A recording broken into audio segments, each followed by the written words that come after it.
그럼 첫 번째로 대구 발전 비전 토론을 진행하겠습니다. 먼저 대통령님의 모두 발언이 있겠습니다.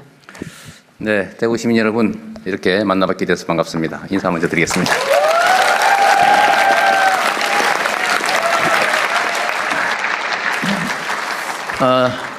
근데 진행하기 전에 우리 주호영 부의장님 이 단상으로 모셔야 되는데 행사의 취지가 좀 달라서 좀 이해 부탁드리고, 아까 그 두 분 의원님들 어디 가셨어요? 아, 거기 계세요? 우리 여기 동네마다 좀 분위기가 다른데, 우리 대구에서는 우리 의원님들 두 분은 다른 데서는 다 이렇게 똑같이 자리를 배치했던 모양인데, 그 두 분은 자리를 오늘은 앞으로 좀 만들어 주시면 좋겠는데, 좀 의자를 좀 옮겨가지고 이 앞에다가 좀 해주십시오. 우리 이 동네마다 좀 분위기가 좀 다른 게 있어요. 앞으로 좀 만들어 드리세요. 여기다 여기 이리 하십니다. 그리고 이제 대통령과 우리 국민들과의 직접 대화의 자리여서 우리가 별도로 이렇게 발언할 기회를 따로 마련하지는 않을 텐데 꼭 하실 말씀이 있습니다. 한번 하십시오. 대구, 경북은 제가 태어나서 그야말로 태를 묻은 곳인데, 제가 대구 이 근처에 오니까 또 마음이 푸근해지는 그런 게 있습니다. 각별히 여러분들을 만나 뵙게 돼서 새록새록 옛날 생각도 좀 나고, 감회가 여러 가지로 새로운 그런 게 있습니다.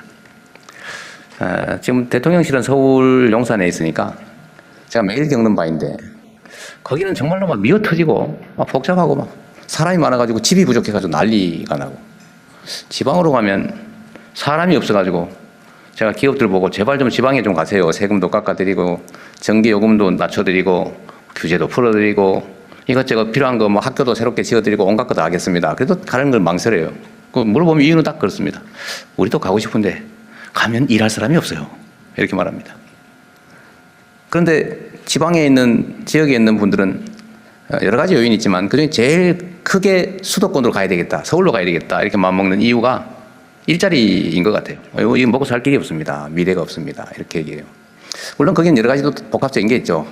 아니 무슨 뭐 영화를 한번 볼래도 극장이 제대로 있습니까? 무슨 공연을 볼래도 공연하는 것 제대로 있습니까? 애들 교육시키려니까 정말 이렇게 좋은 학교도 없어요. 뭐 온갖 얘기들이 있잖아요. 그죠? 그래서 그런 것들을 좀 보완하면 좋겠는데 그것도 그냥 만만치는 않고, 하여튼 대한민국의 제일 큰 문제는 지방과 수도권의 불균형이 너무 심할 뿐만 아니라 앞으로 개선될 여지보다는 악화될 가능성이 훨씬 더 높아 보인다는 거예요. 최근에는 이제 집 문제 때문에 꽤 시끄러운데, 전 세계에서 아마 수도권의 집값이 이 소득 대비 가장 높은 편에 속하는데, 만약 이 상태에서 계속 이 문제가 시정이 안 되면 일본처럼 언젠가는 잃어버린 30년이 시작되겠죠. 그 문제를 해결하기 위해서도 지역 균형 발전, 지방 발전은 정말로 중요한 과제인데 정말 쉽지 않은 과제들입니다. 대구도 사실 똑같죠. 대구도 한때 정말 잘 나가지 않았어요? 대구 하면 자긍심 그 자체였을 때가 있죠. 그런데 어느 순간부터 대구도 소위 역내 총생산이라고 하죠. 지역 내 1인당 총생산이 전국에서 뭐 꼴찌를 하느니 마느니 지금 이런 상황이 됐습니다. 한때 대한민국은 정말 지속적으로 성장 발전한 나라였고 전 세계가 보는 모범적인 성장 국가였습니다. 그리고 민주주의도 정말로 이 후진국 개발도상국 중에서 아주 빠른 시간 내에 민주주의도 완성을 해서 온 세계가 부러워하는 문화 강국이 돼가고 있지 않습니까? 이 전체로 보면 나라는 그런데 그 안을 자세히 들여다보면 너무 차이가 크다. 누군가 어느 지역은 너무 많아서 문제고 어느 지역은 부족해서 문제고, 어쨌든 이 문제를 반드시 해결해야 되겠다라고 생각을 합니다. 대구뿐만이 아니죠. 뭐 광주도 그렇고 부산도 그렇고 안 그런 데가 없습니다. 그래서 우리 정부의 가장 중요한 과제, 지역 균형 발전은 지역을 위한 배려가 아니라 대한민국이 지속적으로 성장 발전하기 위한, 또는 어쩌면 생존하기 위한 마지막 탈출구다, 필수 전략이다, 생존 전략이다, 이렇게 생각을 합니다. 그래서 아주 다양한 방법들을 우리가 강구를 하고 있어요. 똑같은 내용의 정책을 만들어도 지방에 인센티브를 주자. 서울과의 거리가 멀수록 더 많은 인센티브를 제공하자. 그래서 별거 다른 것처럼 보이겠지만 이번에 정부 재원 중에 일종의 지원금들도 이렇게 수도권 아닌 데는 더 추가 지원하고, 또 거기서 더 먼 데는 더 많이 지원하고, 이런 것들을 지금 시범적으로 도입하고 예를 들면 앞으로는 기업 배치든 SOC든 뭐든지 정책 결정을 할 때마다 반드시 지방에 대한 영향, 또 균형 발전의 영향 이런 것들을 반드시 고려하도록 입법도 추진하고 기본적으로 정책에는 그런 내용을 다 추가하려고 합니다. 박수 쳐주려고 그러는 거예요? 네. 근데 참 아쉽네요. 이거 앞으로는 여기 앞에 이걸 좀 올려야 돼서 얼굴 안 보이죠? 이 얼굴 보고 눈을 맞추면서 얘기를 해야 되는데 우리가 평등성을 강조하다 보니까 이런 불편함도 있습니다. 앞으로는 약간 좀 얼굴 보이게 하는 게 좋을 것 같아요. 대한민국의 주인은 국민이라고 하고 국민들은 공정하게 공평하게 대우받을 권한이 있죠. 그런 권리가 있는데 지방이라는 이유로 혹시라도 차별당하거나 소외되거나 해서는 안 되겠다. 이제 앞으로는 지방에 대해서는 인센티브를 주는 것을 너무 당연시 여기는 그런 사회를 만들어야 되겠다 생각합니다. 우리 대구 경북 우리 국민들께서 자랑스럽게 생각하는 박정희 대통령이 이제 산업화라고 하는 큰 업적을 이뤄냈잖아요. 물론 뭐 비판적 요소가 분명히 있지만 이 대한민국의 산업화 경제 발전을 이끌어낸 그 공적에 대해서야 누구나 인정하는 것일 겁니다. 그런데 당시에 우리가 가진 자원과 기회들이 희소했기 때문에 이걸 골고루 펼쳐가지고는 효율성 있는 정책 집행이 안 됐죠. 그러다 보니까 결국은 요즘 아주 시쳇말로 하면 몰빵 작전을 했던 겁니다.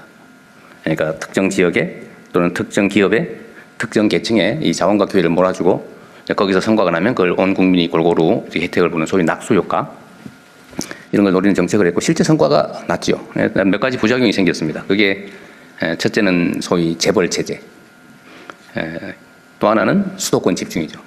한때는 아주 효율적으로 작동을 해가지고 매우 효율적 정책이 되긴 했는데 이제는 그 한계가 드러나고 있기 때문에 이제 문제를 지금부터 시정해 나가야 됩니다. 그때의 정책이 잘못됐다는 게 아니라 새로운 시대에는 새로운 정책으로 새로운 길을 찾아내야 되겠죠. 그래서 지역 균형 발전은 우리 새로운 정부의 아주 핵심 정책이고 흔들림 없이 아주 강력하게 추진해 나가겠다는 말씀을 드립니다. 오늘 아마 부처에서 일부 지금 준비하고 있는 말씀들을 드리고 여러분들 의견을 들을 텐데 아마 그 내용들도 보면 대체적으로 그런 내용들이 많이 담겨 있다는 걸 아시게 될 겁니다. 현장에 답이 있다 보통 그렇게 얘기하죠. 민주주의라고 하는 것이 온 국민이 나라의 주인이다. 많이 가졌든 적게 가졌든 똑똑하든 모자라든 다 같은 대한민국 국민이고 공정한 기회를 부여받을 자격이 있는 거죠. 그러려면 현장의 얘기들을 많이 들어야 됩니다. 여러분의 말씀을 제가 많이 들어볼게요. 그래서 몇 가지 부탁을 드리면 하실 말씀이 너무 많아요. 여기 계신 분만 해도 밤새도록 해도 끝이 아마 안 날 것 같아요. 그래서 아마도 메모는 다 나눠드렸을 테고 다 했겠죠? 그래서 거기 의견을 또는 제안을 써주시면 저희가 빼지 않고 놓치지 않고 다 검토해 볼 겁니다. 다 검토하고 가급적이면 개별적으로 의견도 회신도 해드릴 건데 가급적이면 이 자리에서 의견들 같이 나누는 게 좋겠죠. 그러려면은 내 개인적인 이야기, 아주 지역적인 이야기, 부분적인 이야기는 가급적인 메모로 대신해 주시고 많은 사람이 관련되어 있는 우리 공통의 의제들에 대해서 가급적이면 요약해서 핵심을 전달해 주시면 좋겠습니다. 그리고 이 대구 가면 꼭 이 얘기를 해달라고 하는 게 있어서 제가 한 말씀을 좀 드리려고 해요. 대구에 안경업체가 많다면서요? 제가 안경을 사 쓰고 보니까 그게 대구에서 만든 거라고. 아는 사람이 꽤 많더라고요. 그래서 그 안경 회사가 어딘지는 잘 모르겠는데 꽤 도움이 됐다고 주장을 합니다.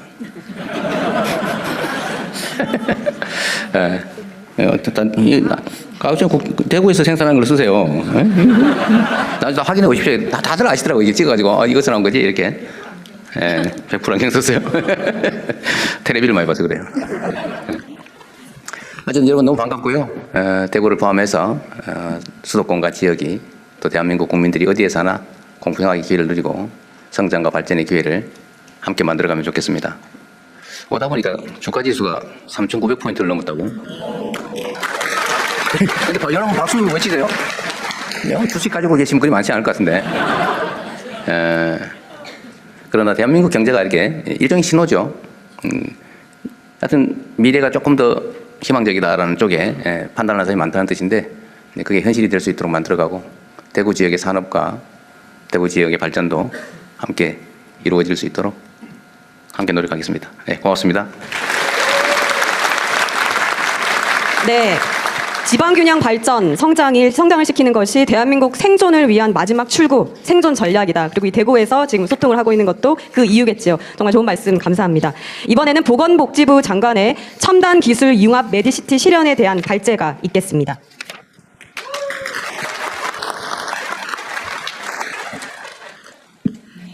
존경하는 대구 시민 여러분, 현장에서 만나 뵙게 돼서 진심으로 반갑습니다. 보건복지부 장관 정은경입니다. 네, 오늘은 제가 대구 발전 비전으로 첨단 기술 융합 메디시티 실현 계획을 보고 드리겠습니다. 네, 슬라이드 주십시오. 네. 대구는 메디시티로서 강점을 가지고 있습니다. 풍부한 보건의료 자원과 또 우수한 진료 역량, 그리고 지역사회 협력이 강점입니다. 상급 종합병원을 5개를 보유하고 있고 다양한 중증질환 전문진료센터가 구축되어 있습니다. 소아청소년암 개방형 진료 체계를 전국 최초로 운영하여 지역 내 병원이 긴밀하게 협력하여 의료의 질을 높이고 있습니다. 또한 AI 바이오 메디시티 대구 협의회를 중심으로 여러 직능 단체와 병원, 첨복단지 등이 의료산업 경쟁력 강화를 위해 협력하고 있습니다. 대구는 바이오메디컬 첨단 산업 기지로서의 가능성도 매우 큽니다. 연구중심병원, 한국내연구원 등 역량 있는 R&D 자원을 갖추고 있고 의과대학, 과학기술 특성화 대학인 디지스트 등 여러 교육기관이 있습니다. 또한 테크노파크, 의료 R&D 지구, 규대 자유특구뿐만 아니라 수성 알파시티 등 다양한 지역 특구에는 산업화 역량이 집적되어 있고 많은 기업들이 입주한 상황입니다. 국가 클러스터 첨단의료 복합단지는 지난 15년간 9천여억 원이 투입되었으며 지역 바이오 경제에 큰 활력을 불어넣고 있습니다. 이처럼 대구는 역량 있는 R&D 인프라와 집적된 산업 생태계를 기반으로 의료, 연구, 기술이 융합되는 바이오메디컬 신산업 허브로의 성장 가능성이 충분합니다. 대구 발전 비전입니다. 대구의 강점에 신산업 허브로의 성장 가능성을 더해서 첨단 기술 융합 메디시티를 실현하겠습니다. 핵심 과제로는 종합의료 클러스터, 디지털 헬스케어, 그리고 개방력 혁신에 대해 차례차례 말씀드리겠습니다. 먼저 연구 중심을 기반으로 종합의료 클러스터를 육성하겠습니다. 의료와 바이오 산업은 연구시설뿐만 아니라 병원의 임상 인프라가 반드시 필요합니다. 연구중심병원 특화 R&D를 통해 본격적인 연구 성과를 내고 있는 경북대 병원과 더불어 올해 신규로 인증받은 계명대 동산병원도 적극 지원하겠습니다. 의료 인프라와 서비스 확충을 위해 경북대 병원의 통합 이전 신축을 추진하고 의료기술 시험연구원을 구축하는 한편 중증질환 전문진료 체계도 강화하겠습니다. 연구에 대한 투자가 진료 수준의 향상으로 선순환되도록 응급의료, 감염병 등 지역 현안에 대한 공동 대응하는 R&D도 추진하고 지역 병원과 연구기관 간 네트워크도 강화하겠습니다.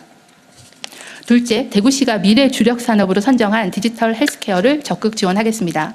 대구가 의료기기 산업의 거점이 될 수 있도록 병원을 중심으로 한 임상실증 사업화를 지속적으로 지원하겠습니다. 의료기기 제조 시간과 비용을 절감할 수 있도록 첨복단지에 있는 3D 프린팅 의료 공동 제조소 인프라를 더욱 고도화하겠습니다.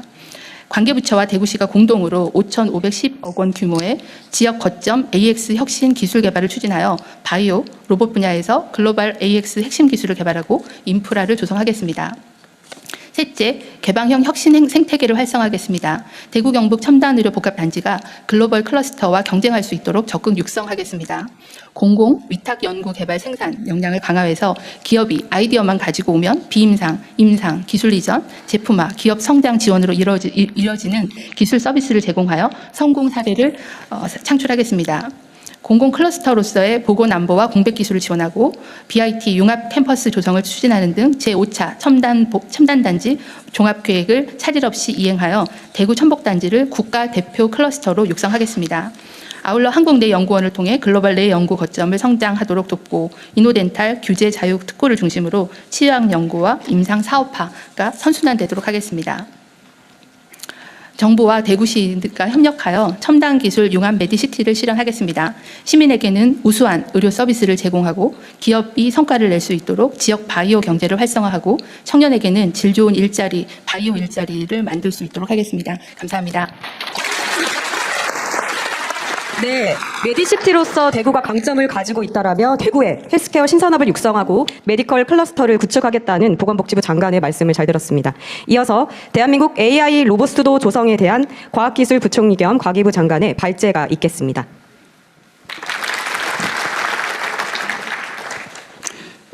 네, 반갑습니다. 과학기술정보통신부 장관 배경훈입니다. AI 3대 강국 도약을 위한 KAI 로봇수도 대구 조성에 대해서 이곳 대구에 와서 잘 발표할 수 있게 돼서 영광입니다. 발표 시작하도록 하겠습니다. 정부에서는 그 인공지능 3대 강국을 목표로 AX 분야에 과감한 투자를 단행하는 한편 수도권 집중을 해소하기 위해 5국 3특 중심으로 국가 균형 성장을 추진하고 있습니다. 특히 대구, 광주, 전북, 경남 중심으로 지역의 특화 산업에 맞춘 광역별 AI 혁신 거점을 추진 중에 있습니다.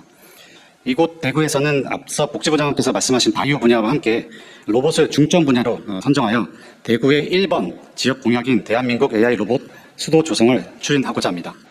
다음 페이지입니다. 로봇 분야에 있어서 글로벌 경쟁이 날로 치열해지고 있습니다. 미국의 경우에 빅테크와 스타트업 중심으로 활발한 피지컬 AI 분야 투자가 이루어지고 있습니다.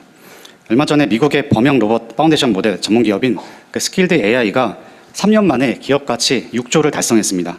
그리고 엔비디아도 AI 로봇 훈련과 개발을 도와주는 월드 파운데이션 모델인 코스모스를 공개해서 전 세계 시장을 공략하고 있습니다. 중국도 역시 로봇 산업 발전 계획, 그리고 로봇 플러스 활용 방안 등 정부가 강력한 지원을 토대로 로봇 하드웨어 생태계를 갖추고 중국의 대표 로봇 기업인 유니트리는 최근에 이제 경량차보다 더 싼 저렴한 800만 원 수준의 모델을 출시하는 등 AI 로봇 기술이 상당한 수준에 와 있습니다. 그러나 우리 국내 AI 로봇은 미국의 AI 소프트웨어 역량 그리고 중국의 하드웨어 역량에 비교하면은 여전히 좀 격차가 존재하는 현실입니다. 네, 다음 페이지입니다. 이에 정부는 AI와 소프트웨어 그리고 하드웨어를 아우르는 종합 예술인 이 피지컬 AI 분야에서 글로벌 경쟁력을 확보하기 위해 핵심 기술을 내재함과 동시에 산업 생태계를 활성화하는 방안을 마련하고 있습니다.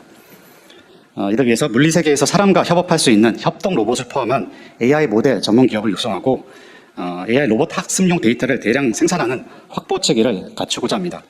또한 로봇 테스트 핵심 인프라를 마련하고 로봇 하드웨어에서는 액추에이터, 반도체, 핵심 센서 등 하드웨어 기술력을 확보해서 전문 기업을 육성하도록 하겠습니다. 다음 페이지입니다. 이제 그럼 AI 로봇 산업의 수도로서 왜 대구인가에 대해서 말씀드려보겠습니다. 이곳 대구에서는 지난 10여 년간 정부와 민간이 협심해서 로봇 산업 클러스터, 디지털 혁신 거점 조성 등 로봇과 AI 산업의 토대를 만들어 왔습니다.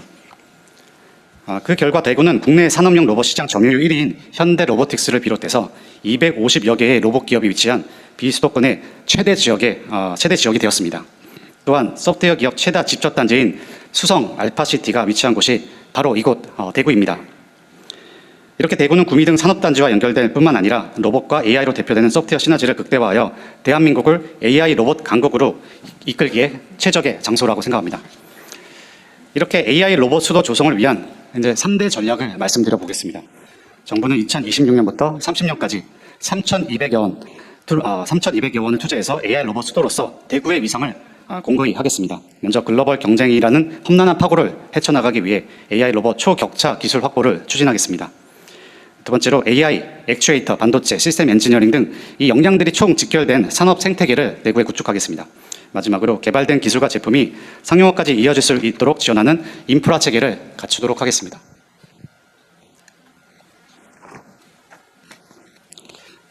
다음. 이제 AI 로봇 초격차 기술 확보에 대해서 말씀드리도록 하겠습니다.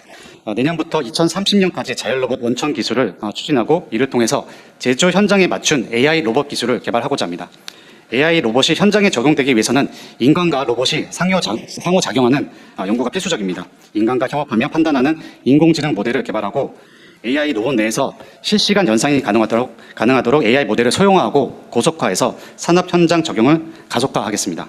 그리고 AI 로봇이 복잡한 비정형 환경에서도 상황을 인지하고 스스로 판단할 수 있도록 시각, 촉각, 청각 등 통합된 감각 인식 기술을 고도화하고자 합니다. 다음 페이지입니다. 다음으로 연구 개발의 실증, 사업화까지 지원하는 성장 인프라를 만들어 가겠습니다. 먼저 연구 협력을 가속화하는 창구로서 AX 연구개발센터를 조성하고자 합니다.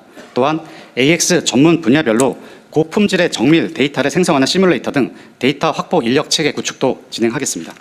데이터 확보부터 모델 개발에 이르는 AX 연구 플랫폼을 구축하고 마지막으로 상용화 전에 사전 검증을 지원하는 국가 로봇 테스트 필드를 조성하여 2027년부터 시범 운영하도록 하겠습니다.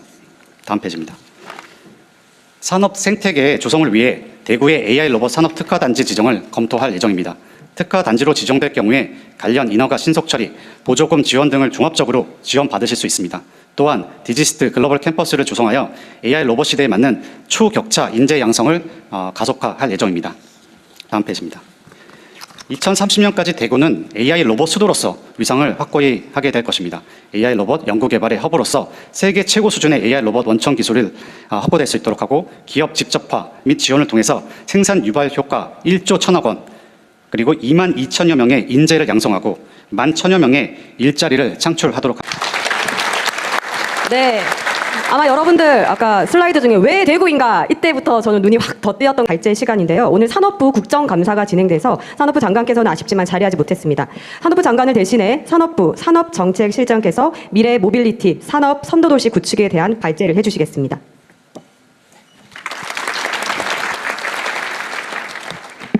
안녕하십니까. 산업통상부 산업정책실장입니다. 대구 미래 모빌리티 산업 선도도시 구축 방안을 보고드리도록 하겠습니다.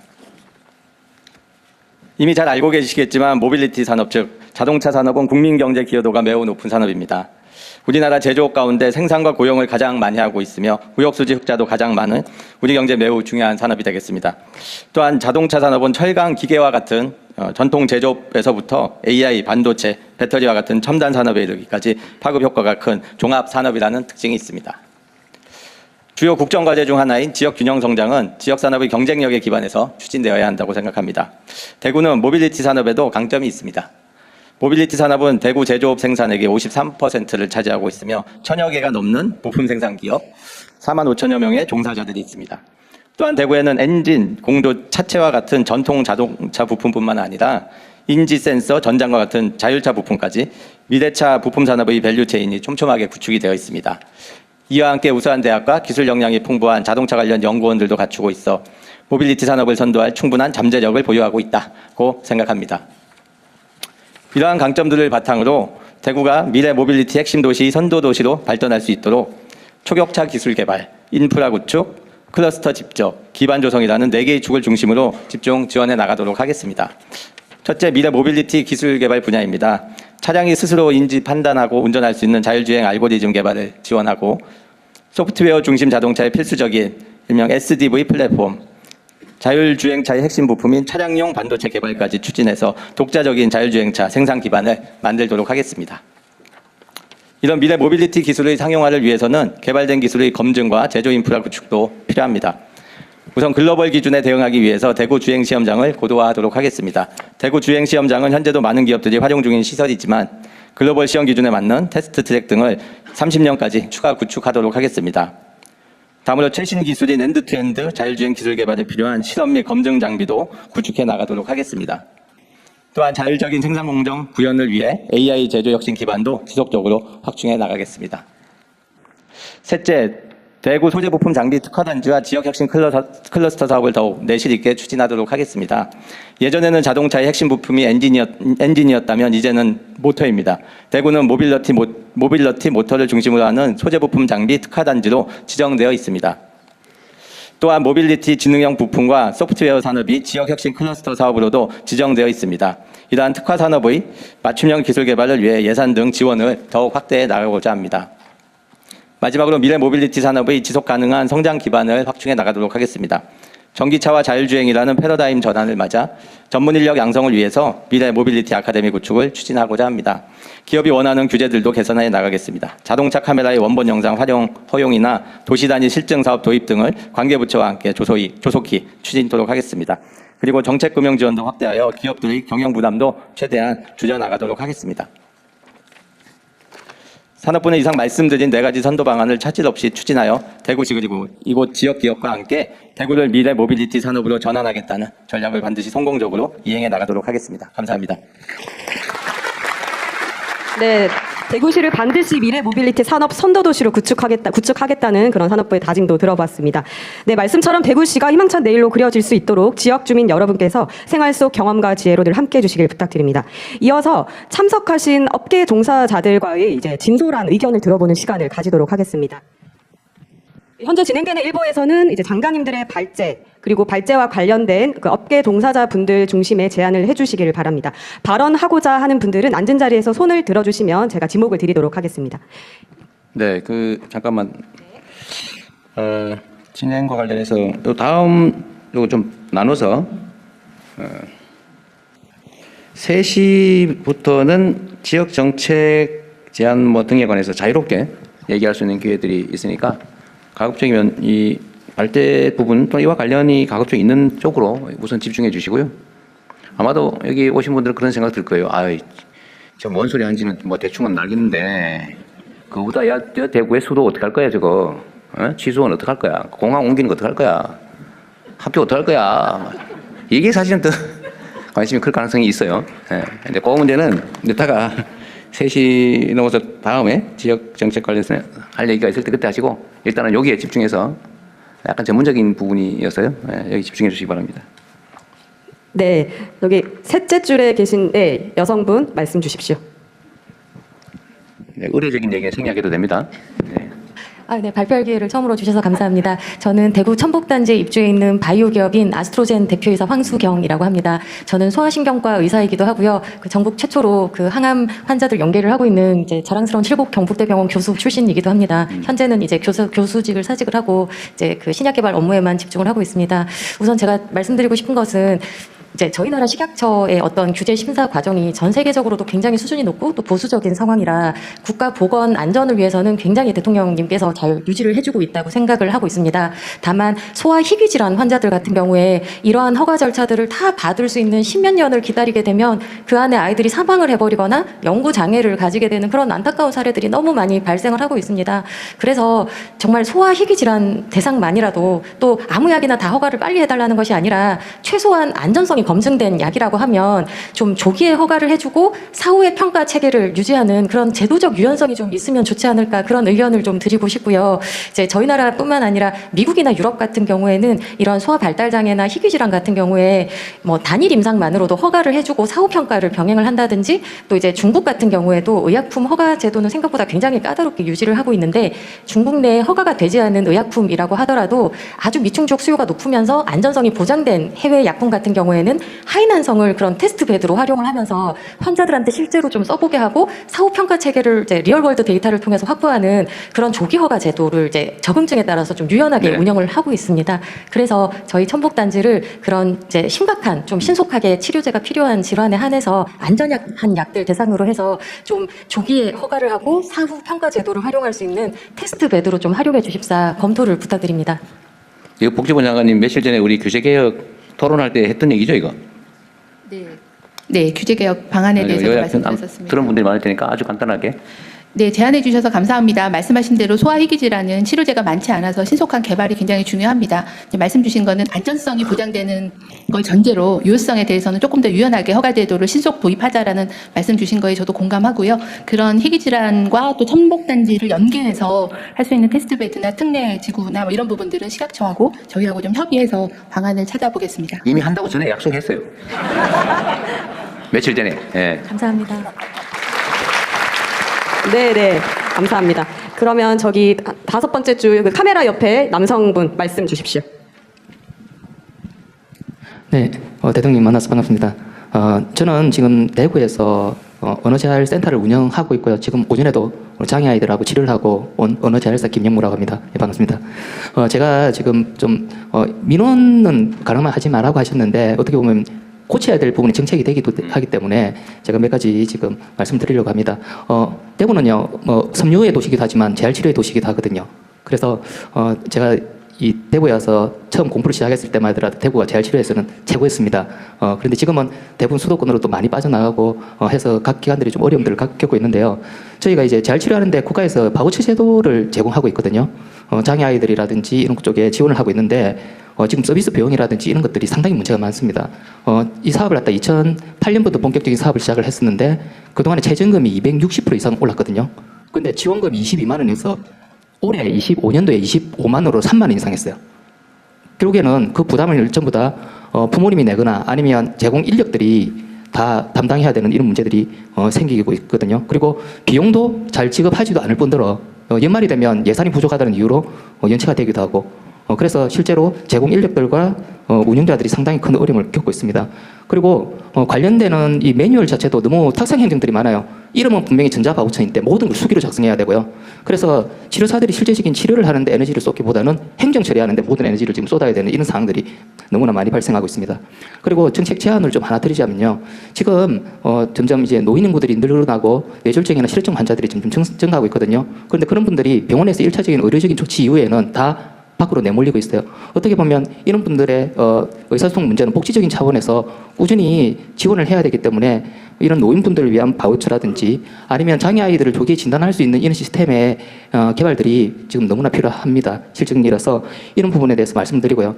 그리고 제일 마지막으로 좀 말씀을 드리자면 이런 부분에 대해서 정책적인 제안들을 저희들도 제가 그 이전에도 어느 재활사협회 일을 하면서도 많이 좀 제안을 했었는데 항상 모양이 왜곡되거나 중간에 다 잘려서 사라지고 말거든요. 제가 하는 일이 거의 말을 하지 못하는 아이들, 발달장애 아이들을 말을 하고 의사소통하게 하는 일을 합니다. 거의 불가능에 가까운 일들을 갖다 늘 해내고 있습니다. 그래서 만약에 정책적으로 어려움이 있다면 충분한 협의와 논의를 통해서 바람직한 방향을 찾아낼 수 있다고 생각합니다. 그래서 관련분들이 조금만 관심을 가져주시면 충분히 이 방법들을 찾아낼 수 있을 거라고 생각합니다. 네, 이거는 뭐 메모해서 받은 거라 치고 나중에 점검해 보시고요. 말씀드렸지만 대구 산업 발전을 어떻게 이끌어낼지, 특히 이 중에 지금 발제한 메디시티, 로버스도, 미래 모빌리티 이런 부분에 좀 집중해서 얘기를 해주면 여기 오지 않으신 많은 분들도 관심이 있지 않을까 싶습니다. 네, 세 가지 주제에 좀 국한해서 좀 말씀을 주시면 좋을 것 같습니다. 세 번째 줄에 있는 여성분 말씀 의견 주십시오. 네. 예, 저는 그 대구에서 시내버스를 31년 하고 퇴직, 지금 개인 택시를 운전하고 있습니다. 제가 정리를 좀 해가 왔습니다. 자가용을 타고 출근을 하면 30분이 소요됩니다. 대중교통을 이용하면 1시간 30분이 소요됩니다. 하루에 대중교통을 이용하면 2시간의 손해를 보고 최저 시급으로 한 사람 한 달에 60만 원을 손해를 보죠. 다시 말씀드리면 대중교통, 사회적 공공재를 이용하면 더 손해를 봅니다. 그것이 사회적 약자들이고요. 그래서 사회적 약자들이 공공재를 이용함으로써 더 손해보는, 그래서 더 가난할 수밖에 있는 것이 우리 사회 구조라고 생각합니다. 지금 우리는 차 때문에 죽어갑니다. 그죠? 지금 기후 문제를 해결하기 위해서 7대 광역시 100만 이상 그 특례시를 편도 3차선 이상 도로에 버스 중앙 차로제를 건설해 주십사 제안하고, 지금 대중교통 버스가 너무 작습니다. 차량의 대형화, 보급화로 질을 높여 주십사 제안을 드립니다.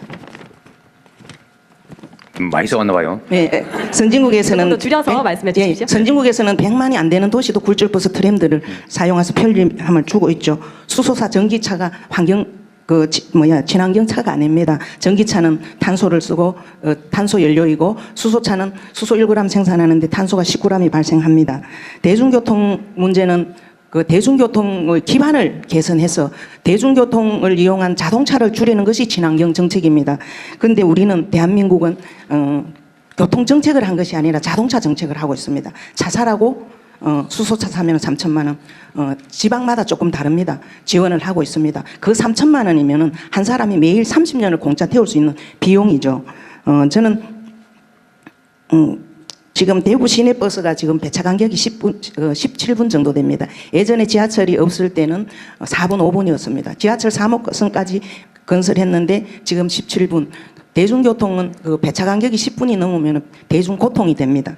이용을 하지 않는다는 얘기죠.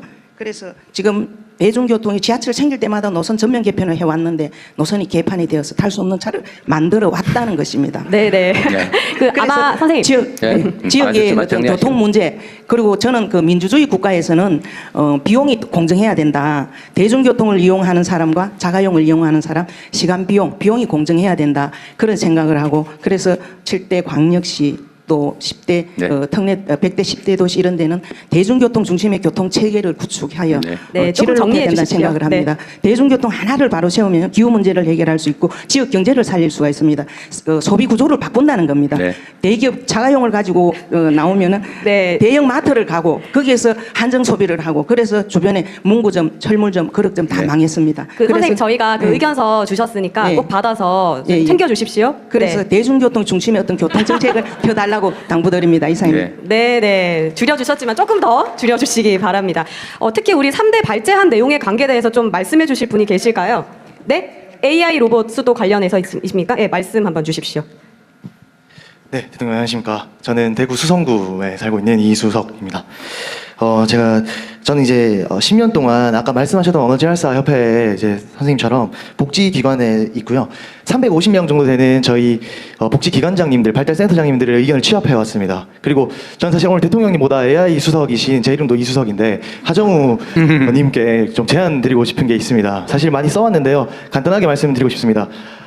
지금 말씀하시고 계신 모든 시민들을 살펴보면 다 대부분의 삶에 관계된 일들입니다. 그런데 현재 올해 초에 바이브 코딩이라는 게 나왔습니다. 그래서 이제 AI 바이브 코딩으로 지금 청년 창업에서는 바이브 코딩의 붐이 일어나고 있습니다. 그래서 저도 서울 경기 쪽에 있다가 쌍둥이 아기들을 데리고 지금 대구로 내려온 상황입니다.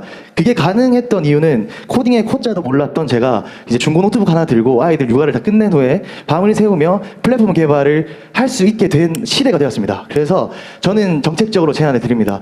지금 우리나라의 스타트업 시작하는 우리 청년들의 정책들은 사실 이미 서류나 그리고 모든 직장을 다 내려놓고 해야 하는 긴 시간 동안 투입되어야 되는 시간들이 소요됩니다. 그렇다면 사실 저처럼 이제 10년간 있던 이런 전문가들도 도전하기가 어렵습니다. 왜냐면 아이를 키워야 되기 때문에 새로운 도전을 하기가 어렵죠. 그런데 지방에 내려오기도 어렵습니다.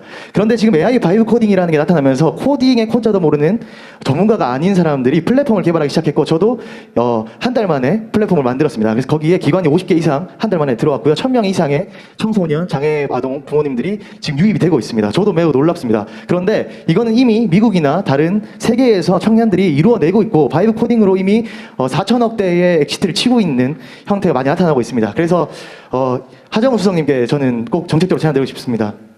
저희 같은 1인 청년 창업가가 할 수 있는 테스트베드가 필요합니다. 테스트베드 제도가 필요한데 지금 우리 유니콘 스타트업을 만드는 데만 혈안이 되어 있고 사실 AI 로봇 이런 것들에 대한 발전만 논의하고 있지 AI를 통해서 흘러가는 인간의 휴먼의 도태됨과 고뇌함에 대한 고민들은 아무도 하고 있지 않습니다. 그런데 여기 계신 많은 전문가 및 시민가분들도 이제는 바이오 코딩 하나로 자기의 비전을 해결하고 플랫폼을 만들어서 사람들을 유입시켜서 그 비전을 해결할 수 있는 시대가 조금 줄여서 왔다고 생각합니다. 네, 제안해 마지막으로 주십시오. 제안을 드리겠습니다. 그래서 1인 창업가들에게 우리 같은 청년들에게 테스트 배더즈를 공공기관, 병원, 복지센터들에게 테스트를 해볼 수 있는 기관들 열어주시고 그 다음에 서류의 막 복잡함 이거보다 개발자들을 조금 더 쉽게 조언을 받고 할 수 있게 저희 청년들이 지방으로 네. 다시 내려올 수 있도록 네. 도와주셨으면 감사드리겠습니다. 저 우리 하정우 수석이 질문을 요약한 다음에 대안이나 결과도 아주 간단하게 얘기해 주세요. 네, 대통령님께서 프롬프트가 점점 고급화되고 있는 것 같습니다. 네, 여러 가지 의견을 주셨지만 결국은 이 AI 기술 발전에 따라서 입으로 코딩을 해도 코드가 만들어지는 기술이 가능해졌고 그 덕분에 전문 개발자가 아니어도 1인 창업까지 가능해졌는데 창업을 해서 비즈니스 모델을 만들려다 보니 당연히 수요 기간도 있어야 되고 그 비즈니스를 할 수 있는 곳도 필요한데 그런 부분들이 아직 우리 정책에 좀 부족하다라고 말씀하시는 것 같습니다. 그래서 네, 감사합니다. 그래서 실제 지역 균형 발전 관점에서 봐도 청년들이 1인 창업을 했을 때 비즈니스를 잘하고 경우에 따라서는 컨설팅을 받고 또 바이브 코딩으로 하면 틀림없이 개발 관점에서 부족한 것들이 있기 때문에 이런 것들을 지원하고 특히 공공부터 먼저 마중물이 되어서 활용할 수 있도록 하는 책을 정리해서 안을 만들어서 보고 드리겠습니다. 네. 네, 제가 하정우 수석을 모시고 다니는 이유를 알겠죠? 질의도 정리하고 답변도 바로 네. 냈습니다. 이 업계 관련된 분들 좀 이야기해 주셨으면 네, 좋겠어요. 이- 둘째 줄에 산업과 관련된 부분으로 가급적이면 네, 네. 둘째 줄에 여성분 말씀 의견 주십시오. 매우 감사합니다. 기회를 주셔서. 왜냐하면 저는 대구에서 서울에 일단 취업을 위해서 간 케이스고요. 그 다음에 영구 중심병원의 사업에 참여를 하고 있는 케이스이기도 합니다. 저는 잘 아시는지 모르겠지만 CRC라는 직업을 하고 있습니다. 보건복지부 장관님께서는 아시리라고 믿고 있습니다. 하지만 제 직업은 챗GPT에서 검색했을 때 명확히 정보를 파악할 수가 없습니다. 그리고 저는 이 직업을 한 지 15년 차 이상이 되었는데요. 15년 차 이상의 CRC는 대한민국의 1% 미만입니다. 그 이유는 대부분 4대 보험이 되지 않아서 1% 미만인 케이스가 많은 것 같아요. 왜냐하면 CRC를 하려면 개인 교수에 소속이 되어야 되기 때문에 병원에 소속이 아니라는 이유로 2대 보험 받게 되지 않고요. 현실적으로 2대 보험이 바뀐 케이스도 몇 년 되지 않았습니다. 그래서 저는 사실 다시 태어나도 일을 하고 싶을 만큼 이 일에 자부심이 있고 좋아하는 케이스인데요. 현실적인 벽에 부딪혀서 한 10년 전쯤에 CRO에 취업을 했었습니다. 그리고 서울에서 취업을 했고 결혼을 하면서 다시 고향으로 온 케이스입니다. 하지만 다시 10년이 지난 지금도 보면 영구중심병원에 채택이 되지 않으면 있지만 4대 보험이 들 수 없고, 저는 사실 계명대 동산병원에서 영구중심병원 사업에 참여를 하고 있지만 대부분의 한국 CRC들은 4대 보험의 혜택을 받지 못하고 있습니다. 한남모텔 롯데리아에 일하시는 알바도 4대 보험이 되는 케이스인데 쉽지 않은 이 현실적인 구조가 저는 매우 안타깝게 생각을 해서 언젠가 이 직업을 하면서 그 말씀을 드릴 기회가 생긴다면 꼭 말씀을 드리고 싶었다는 생각을 했거든요. 그래서 이 일을 정말 좋아하고 자부심을 갖고 있는 분들이 많습니다. 그래서 이 부분에 대해서 해결을 해주셨으면 하는 방안이 있고, 타국에서도 CRC라는 그 회사가 많고 직업도 많거든요. 근데 네. 보통은 그렇게 SMO를 차려서 하는 경우가 많습니다. 네, 나중에 검토해서 여건 조치하도록 하겠습니다. 네, 검토하도록 하겠습니다. 여기 넷째 줄에 있는 남성분 말씀 주십시오. 안녕하십니까. 대구광역시 치과의사회 회장 박세호입니다. 이 대통령님 대구 오심을 정말 환영하고 감사드립니다. 특히 대구가 코로나에 신음하고 있을 때 정말 큰 힘이 되어주신 정은경 장관님께 또 그런 게 있군요. 의료인의 한 사람으로서, 시민의 한 사람으로서 정말 감사드린다는 말씀 드리고 싶습니다.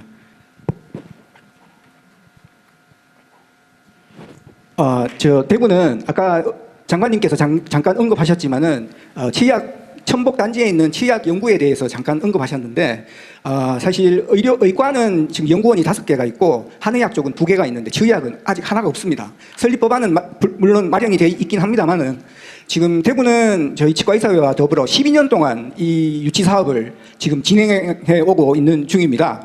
그리고 지금 타 시도 4군데와 지금 경쟁을 하고 있긴 합니다만은 아주 공정하고 공평한 경쟁을 통해서, 공모를 통해서 이 사업 최적지가 선정되기를 일단 바라고요.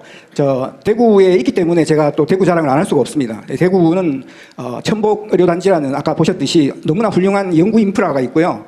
얼마 전에 선정된 AX 바이오 거점도시 자랑은 안 하셔도 될 것 같아요. 아까 다 했어요. 네네네.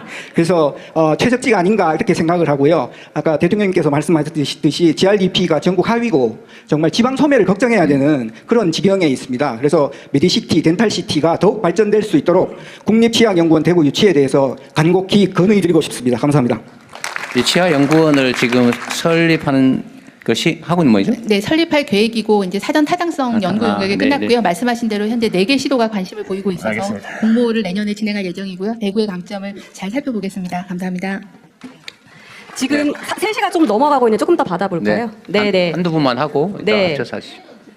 아니 지금 좀 쟤는 왜 안- 앞쪽에 듣겠습니다. 경상도 사투리 나왔어요. 이거 한판 일이 벌어질 수가 있어, 잘못하면. 네. 죄송합니다. 저 중간에 손을 약간 흔들고 계시는 남성분 말씀 주십시오. 네. 그 뒤에 분. 네. 죄송합니다. 저한테 지명 권한이 있습니다. 죄송합니다. 네, 저 뒤로 하세요. 그 앞에 만나가 나중에. 휴대폰 불을 켜서 흔들면은 가능성이 있다고 조언해 주신 옆에 처음 뵙는데 시민께 먼저 감사를 드리겠습니다. 저는 바로 밑에 대구형 CES라고 얘기하는 픽스 대회에 지금 참가하고 있는 기업이기도 하고요. 대경 ICT 산업회 협회장을 맡고 있습니다. 앞에 먼저 대통령님 고향 방문을 환영합니다. 제가 근무하는 수성 알파시티는 수도권 이남의 최대의 클러스터 단지로 지역에서 모범적으로 성장하고 있습니다. 말씀하셨다시피 250개 기업, 6,000명이 넘는 젊은 청년들 위주로 근무를 하고 있습니다. 기억하실지 모르시겠지만 우리 대통령님 대통령 선거 유세 일정에 수성 알파시티 청년들과의 점심 약속이 돼 있었는데 펑크를 내셨습니다. 열심히 기억을 했는데 없는 이유가 거기 있었군요. 네, 하지만 그 이후에 국무총리께서 또 오셔가지고 수성 알파시티에 경청과 응원해 주시기도 했습니다. 방금 말씀하셨던 우리 AX를 기준으로 한 지역 거점 혁신 R&D 사업이 지금 다부처로 진행하고 있습니다.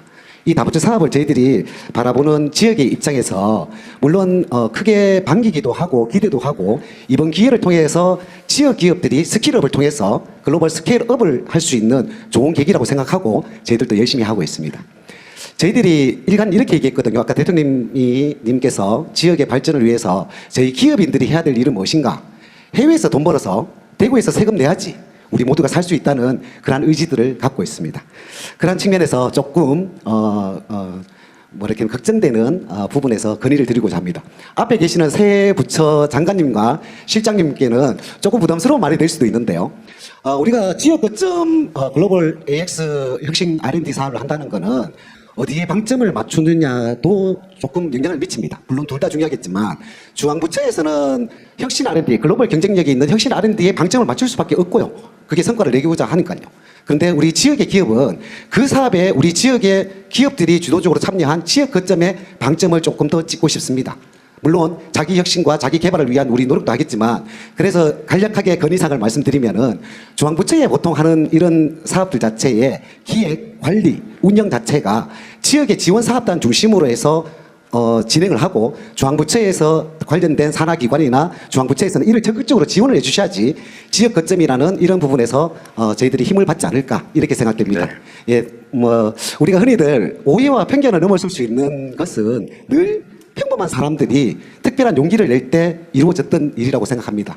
지역의 평범한 기업들에게 특별한 용기를 응원해 주시기를 다시 한번 부탁드리겠습니다. 고맙습니다. 한 분 정도만 더 말씀을 들어보고 이제 일반 주제로 넘어가면 좋겠습니다. 네, 3대 발제에 관한 내용이어야 합니다. 여기 카메라 옆에 하늘색 상의 근데 우리 입으신 전원수 대변인이 네. 저 뒤가 잘 안 보이세요? 저 뒤에. 아, 여기 3대 발제 중심으로 하다 보니 좀 그래요? 앞쪽에 좀 있다고 하셔가지고 그래요? 네. 하세요 그럼. 저 뒤에는 근데 카메라 때문에 정말 안 보입니다. 예. 알겠습니다. 일단 한 분 더 듣고 한 분 마시고. 네. 네. 안녕하십니까. 저는 그 대구 천복에 입주하고 있는 인성메디칼 연구소장 박순용이라고 합니다. 대통령님을 지지한 한 사람으로서 또 대구에서 뵙게 돼서 아주 영광으로 생각이 듭니다. 힘드셨겠어요? 예, 힘듭니다.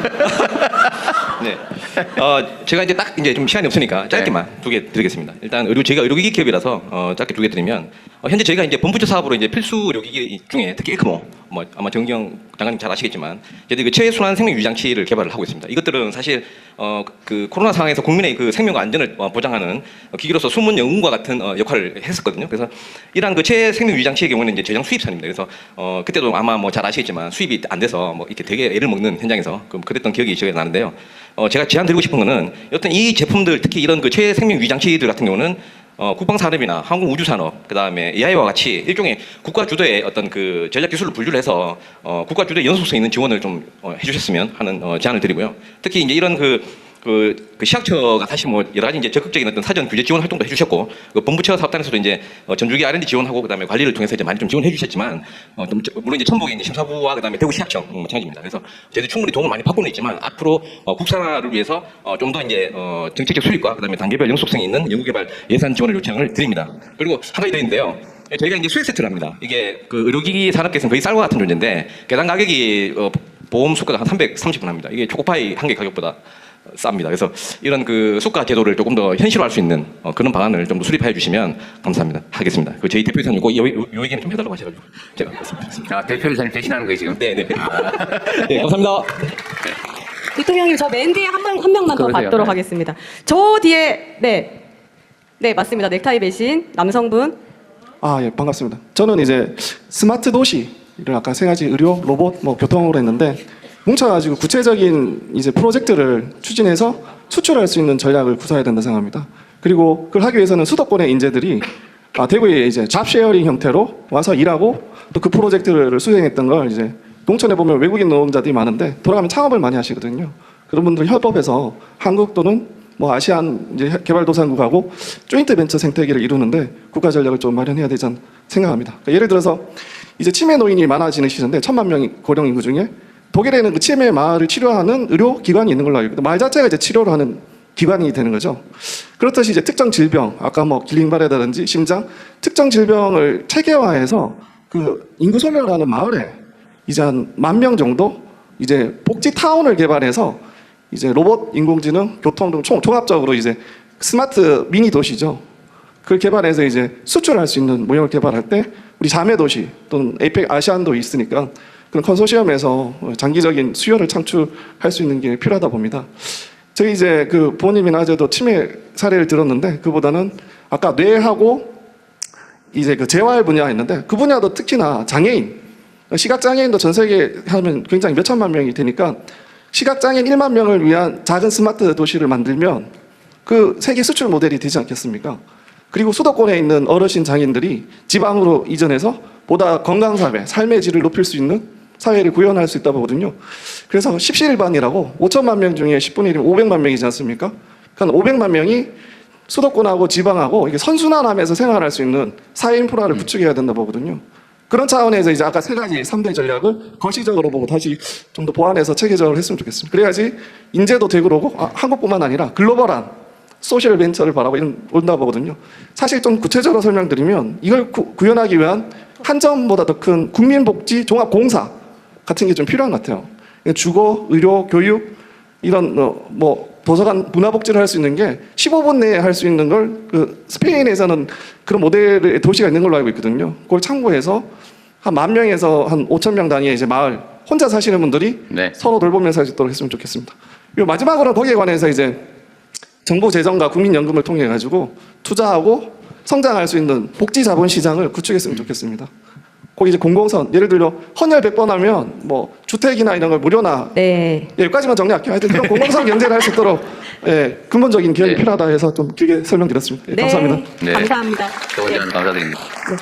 그 대통령님 1부하고 2부 넘어갈 때 네. 마무리 한번 말씀. 그렇게 하지 말고 네. 이따가 다 의견 말씀하시고요. 네. 여기 우리 부처에서 나오신 또 대통령실에서 오신 분들은 꼭 해야 될 것. 예를 들면 이 자리에서 꼭 이건 답을 드려야 되겠다 아니면 가이드를 해야 되겠다 하는 부분에 한해서 간략하게 의견 말씀하시고 정리를 한꺼번에 하도록 하겠습니다. 네, 알겠습니다. 네. 마지막으로 한번 다 같이 듣고 하도록 바로 2부로 넘어가도록 하겠습니다. 지금 이 시간에 지금 300여 명의 대구 시민분들이 귀한 시간 내서 참석해 주셨는데요. 이번에도 이제 정책 제안 그리고 의견 중심으로 원래는 일부 주제와 연관되는 부분들을 좀 말씀해 주십사 부탁드렸는데 또 대통령께서 어쨌든 대구 지역 현안에 대해서 좀 자유롭게 말씀해 주시면 좋을 것 같다라고 하셨습니다. 핵심만 간결하게 부탁드립니다. 오늘 이쪽에 한번 넘어가겠습니다. 저기 하얀색 종이 들고 계시는 여성분 의견 주십시오. 마이크 주셔서 너무 감사합니다. 저는 지난 3월 산청산불 진화 중에 순직하신 청년군 진화주장 고 이인아님의 장녀 이다인이라고 하고요.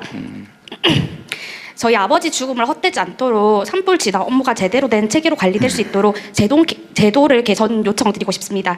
제가 원하는 방향은 입법화를 통해 국가적 구조 개편이 되는 것이고요. 첫 번째, 산불 진화 업무의 소방청 이관 및 예산 확보가 되었으면 좋겠습니다. 두 번째, 진화대원 장비 표준화 및 지급 의무화가 되었으면 좋겠습니다. 세 번째, 그때 사망하신 공무원 같은 경우에는 초임 이제 갓 발령된 공무원이셨고 아무리 그렇다 보니까 실무 경험이 없는 그런 인솔자가 지휘를 하다가 저희가 참사가 발생되었습니다. 해당 그 현장 경험과 국가 공인 교육이 필수화되어야 된다고 생각을 하고요. 또한 그 119 지자체 간의 지휘 체계 통합이 지금 좀 안 되고 있는데 저희가 당시에 사망했을 때 119와 지자체 간의 소통 오류로 인해서 구조가 늦어져서 그렇게 피해가 발생되었고 희생이 되었습니다. 이 부분에 대해서 저희 아까 말씀드렸던 것처럼 모든 산불 진화 관련된 부분은 소방청으로 좀 이관이 됐으면 좋겠고요. 대구의 발전을 이야기하기 위해 이 자리에 섰지만은 발전의 근간은 결국 안전이라고 생각됩니다. 이 자리가 단순한 토론이 아니라 우리 지역의 안전이 국가 발전의 이제 토대라는 점을 함께 기억하는 시간이 되었으면 좋겠습니다. 감사합니다. 네. 어제 위로 말씀드리고요. 산불 진화 체계 재정비 문제, 이 문제는 어쨌든 대통령실에서 역점을 두고 지금 정비하는 중입니다. 지금 군 헬기 투입부터 예산 조직 확대하여서 다시는 올봄 같은 그런 대형 화재 참사 발생하지 않게 할 생각입니다. 주신 제안은 잘 검토할게요. 네. 네, 제가 여기로 와봤습니다. 좀 의자에 올라서면 잘 보일 거예요. 알겠습니다. 저 뒤에서 셋째 줄에 흰색 상의 입으신 남성분 의견 주십시오.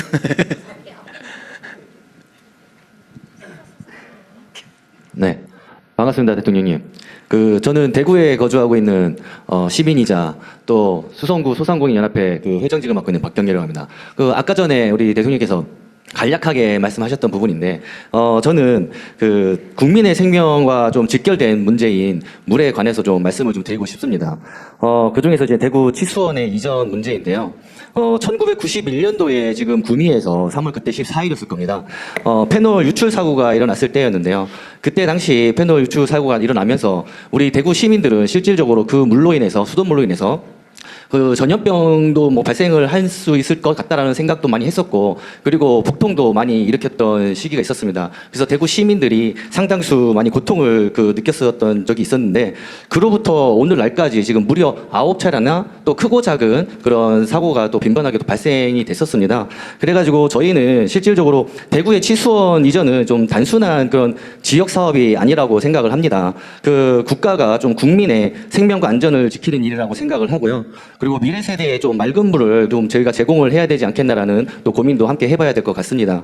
그래서 만약 대구의 치수원이 이전이 된다면 문제를 저희가 대구 문제만 아닌 우리 부산을 넘어서서 낙동강 하류에 그 물 전체를 갖다가 공급을 할 수 있는 그런 문제 해결 또한 할 수 있지 않나라는 생각을 하고 있습니다. 그래서 대한민국 물 복지의 전환점이 되지 않을까라는 고민도 좀 살짝 해볼 수 있다고 생각을 하고요. 그리고 깨끗한 물은 실질적으로 국민이 누려야 하는 가장 기본적인 권리라고 생각합니다, 대통령님. 그 권리가 더 이상 좀 미뤄지지 않도록 우리 그 대구의 취수원이 빠른 시일 안에 이전이 돼서 좀 그 맑은 물을 저희 대구 시민들이 먹을 수 있도록 그렇게 좀 조치가 되었으면 하는 바람에 말씀을 드려봅니다. 네. 그 얘기 왜 안 하나 그랬어요. 일단은 대구 지역 상수원 취수원 문제, 물을 어디서 원수를 어디서 채취할 거냐. 이게 지금 구미 해평 취수장이죠. 거기로 하는 걸로 국가 차원에서 진행을 하다가 시간 지나면서 어찌어찌해서 거긴 잘 안 되고 또 안동으로 갔다가 안동에서 또 근처 도시들이 반대하고 돈이 너무 많이 든다고 1조 5천억 든다 그래요. 지금 말로는 더 많이 들겠죠 앞으로. 그런 상태라서 다시 또 그럼 원래 해평으로 가는 거 어떠냐 그랬다 또 안 된다고 그러고 지금 그러고 있는 상태인데 여러분들이 말씀을 안 하셔도 이 대구 경북 지역의 가장 중요한 현안 중에 하나여서 제가 안 그래도 환경부에게 지시를 해서 꽤 오랫동안 점검하고 있는 중입니다. 물 문제는 꽤 심각하죠. 강릉도 꽤 심각했는데 근데 대구의 상수원 문제가 그런 게 있더라고요. 다른 데는 다른 단체들, 자치단체, 광역단체들은 다 댐으로 용수가 확정이 되는데 대구만 유일하게 하천수를 쓴다고 해요. 근데 흐르는 물을 채취한다고. 그래서 그게 가끔씩은 뭐 오염이 되기도 하고 페놀 사건이 그렇죠. 그다음에 뭐 녹조 현상 생기면 또 갑자기 문제가 생기고. 그래서 이거 어떻게 할 건지를 고민하는 중인데 요즘은 이제 이것 하나의 대안으로 검토를 하는 중인데 그 뭐라더라 복류수. 그다음에 강변 여가수, 강물에서 표면수가 아니라 그 몇 미터 밑에 지하로 흐르는 그 물을 취수하고 또 그런 시스템을 만들어서 차라리 그렇게 하는 게 더 안정적이고 싸고 깨끗하지 않냐, 안전도가 높지 않냐 이런 논의들을 지금 하고 있습니다. 그거는 지금 검토 중인 단계니까요. 제가 만약에 비용도 좀 적게 들고 빨리 할 수 있고 더 깨끗한 원수를 취할 수 있는 방법이라고 확신이 들면 이제 공개적으로 얘기할 텐데 지금은 검토 중인 단계라서. 자, 다음 기회에 환경부가 대통령실이 하든지 그 문제는 어쨌든 답을 내도록 하겠습니다. 그러니까 난 뭐 몇 년 어느 세월에 될지 모르는 그 멋있는 그러나 가능성이 어떻게 될지 모르는 그런 방식이 아니라 실효적인 빠른 시간 내에 결론 낼 수 있는 그런 방안을 만들어서 여러분께 말씀드리도록 할게요. 네. 네. 저희가 대통령께서 오시기 전에 우리 정말 멋진 토론을 보여주겠다 이렇게 해서 정말 지금 잘 해주고 계십니다. 조금만 더 이제 좀 수준이 진짜 높으신 것 같아요. 네, 우리 맨 앞줄에 여성분 한번 네. 두 번째 계신 여성. 계속 불평불만하고 계셨어요. 일찍 와가지고 앞줄 있었는데 왜 빼냐. 안녕하십니까. 저는 달성군에서 대통령 뵙기 위해 한 걸음에 달려온 유선옥입니다. 저는 제안을 드리고자 합니다. 중학교 1학년 아들이랑 계속 얘기를 했었는데 왜 교육감은 그 부모들이나 어른들이 그리고 할머니 할아버지가 투표를 하냐. 실질적으로 공부는 자기들이 하는데 왜 어른들이 어디 투표를 학생이라 하냐. 그랬죠? 포천 중학교 중학생인데. 1학년. 네네. 이거를 좀 만 13세에서만 제발 교육감 투표를 좀 할 수 있게 어른들이 찍는 교육감이 아니라 본인들 스스로 찍는 교육감을 좀 만들 수 있게 좀 해달라는 저희 아들이 꼭 오늘 아침에 가가지고 대통령님께 꼭 부탁하고 오라고 해서 투표는 국민이 다 누릴 수 있는 보장을 받고 있죠. 헌법으로 보장을 받고 있잖아요. 갑자기 대통령이니까 떨려가지고 어머 어떡하니. 저희 아들이 하는 말이 자기는 학생으로서 학교에 다니면서 얼마든지 뭐 어떻게 하는지 다 아는데 그거에 대한 자기들이 의견을 내면은 전혀 반영이 되지 않기 때문에 교육감은 꼭 만 14세에서 중고등학생이 투표를 하게 되면 자기네들이 의견에 따라서 이게 초등학생은 안 하고요? 네, 중학생부터 만 13세. 예. 그래가지고 꼭 이거를 해달라고 작년부터 계속 대통령님한테 말씀을 좀 해달라고 했고 마지막으로 오늘 사인을 안 받아오면 저 집에 못 들어갈 대통령이 그 사인을 꼭 부탁드린다고 한번 말씀드렸습니다. 근데 이거는 농담 같긴 하지만 상당히 현실적인 문제이기도 해요. 그 조사를 한번 해보기로 하죠. 중고등학생들하고 우리 현재 18세 이상하고 투표 성향이나 결과를 조사를 한번 해봅시다. 우리 대통령실에서 오는 사실 그런 생각할 수 있죠. 우리가 당사자고 주체인데 왜 나이 어리다고 판단 권한을 뺐냐.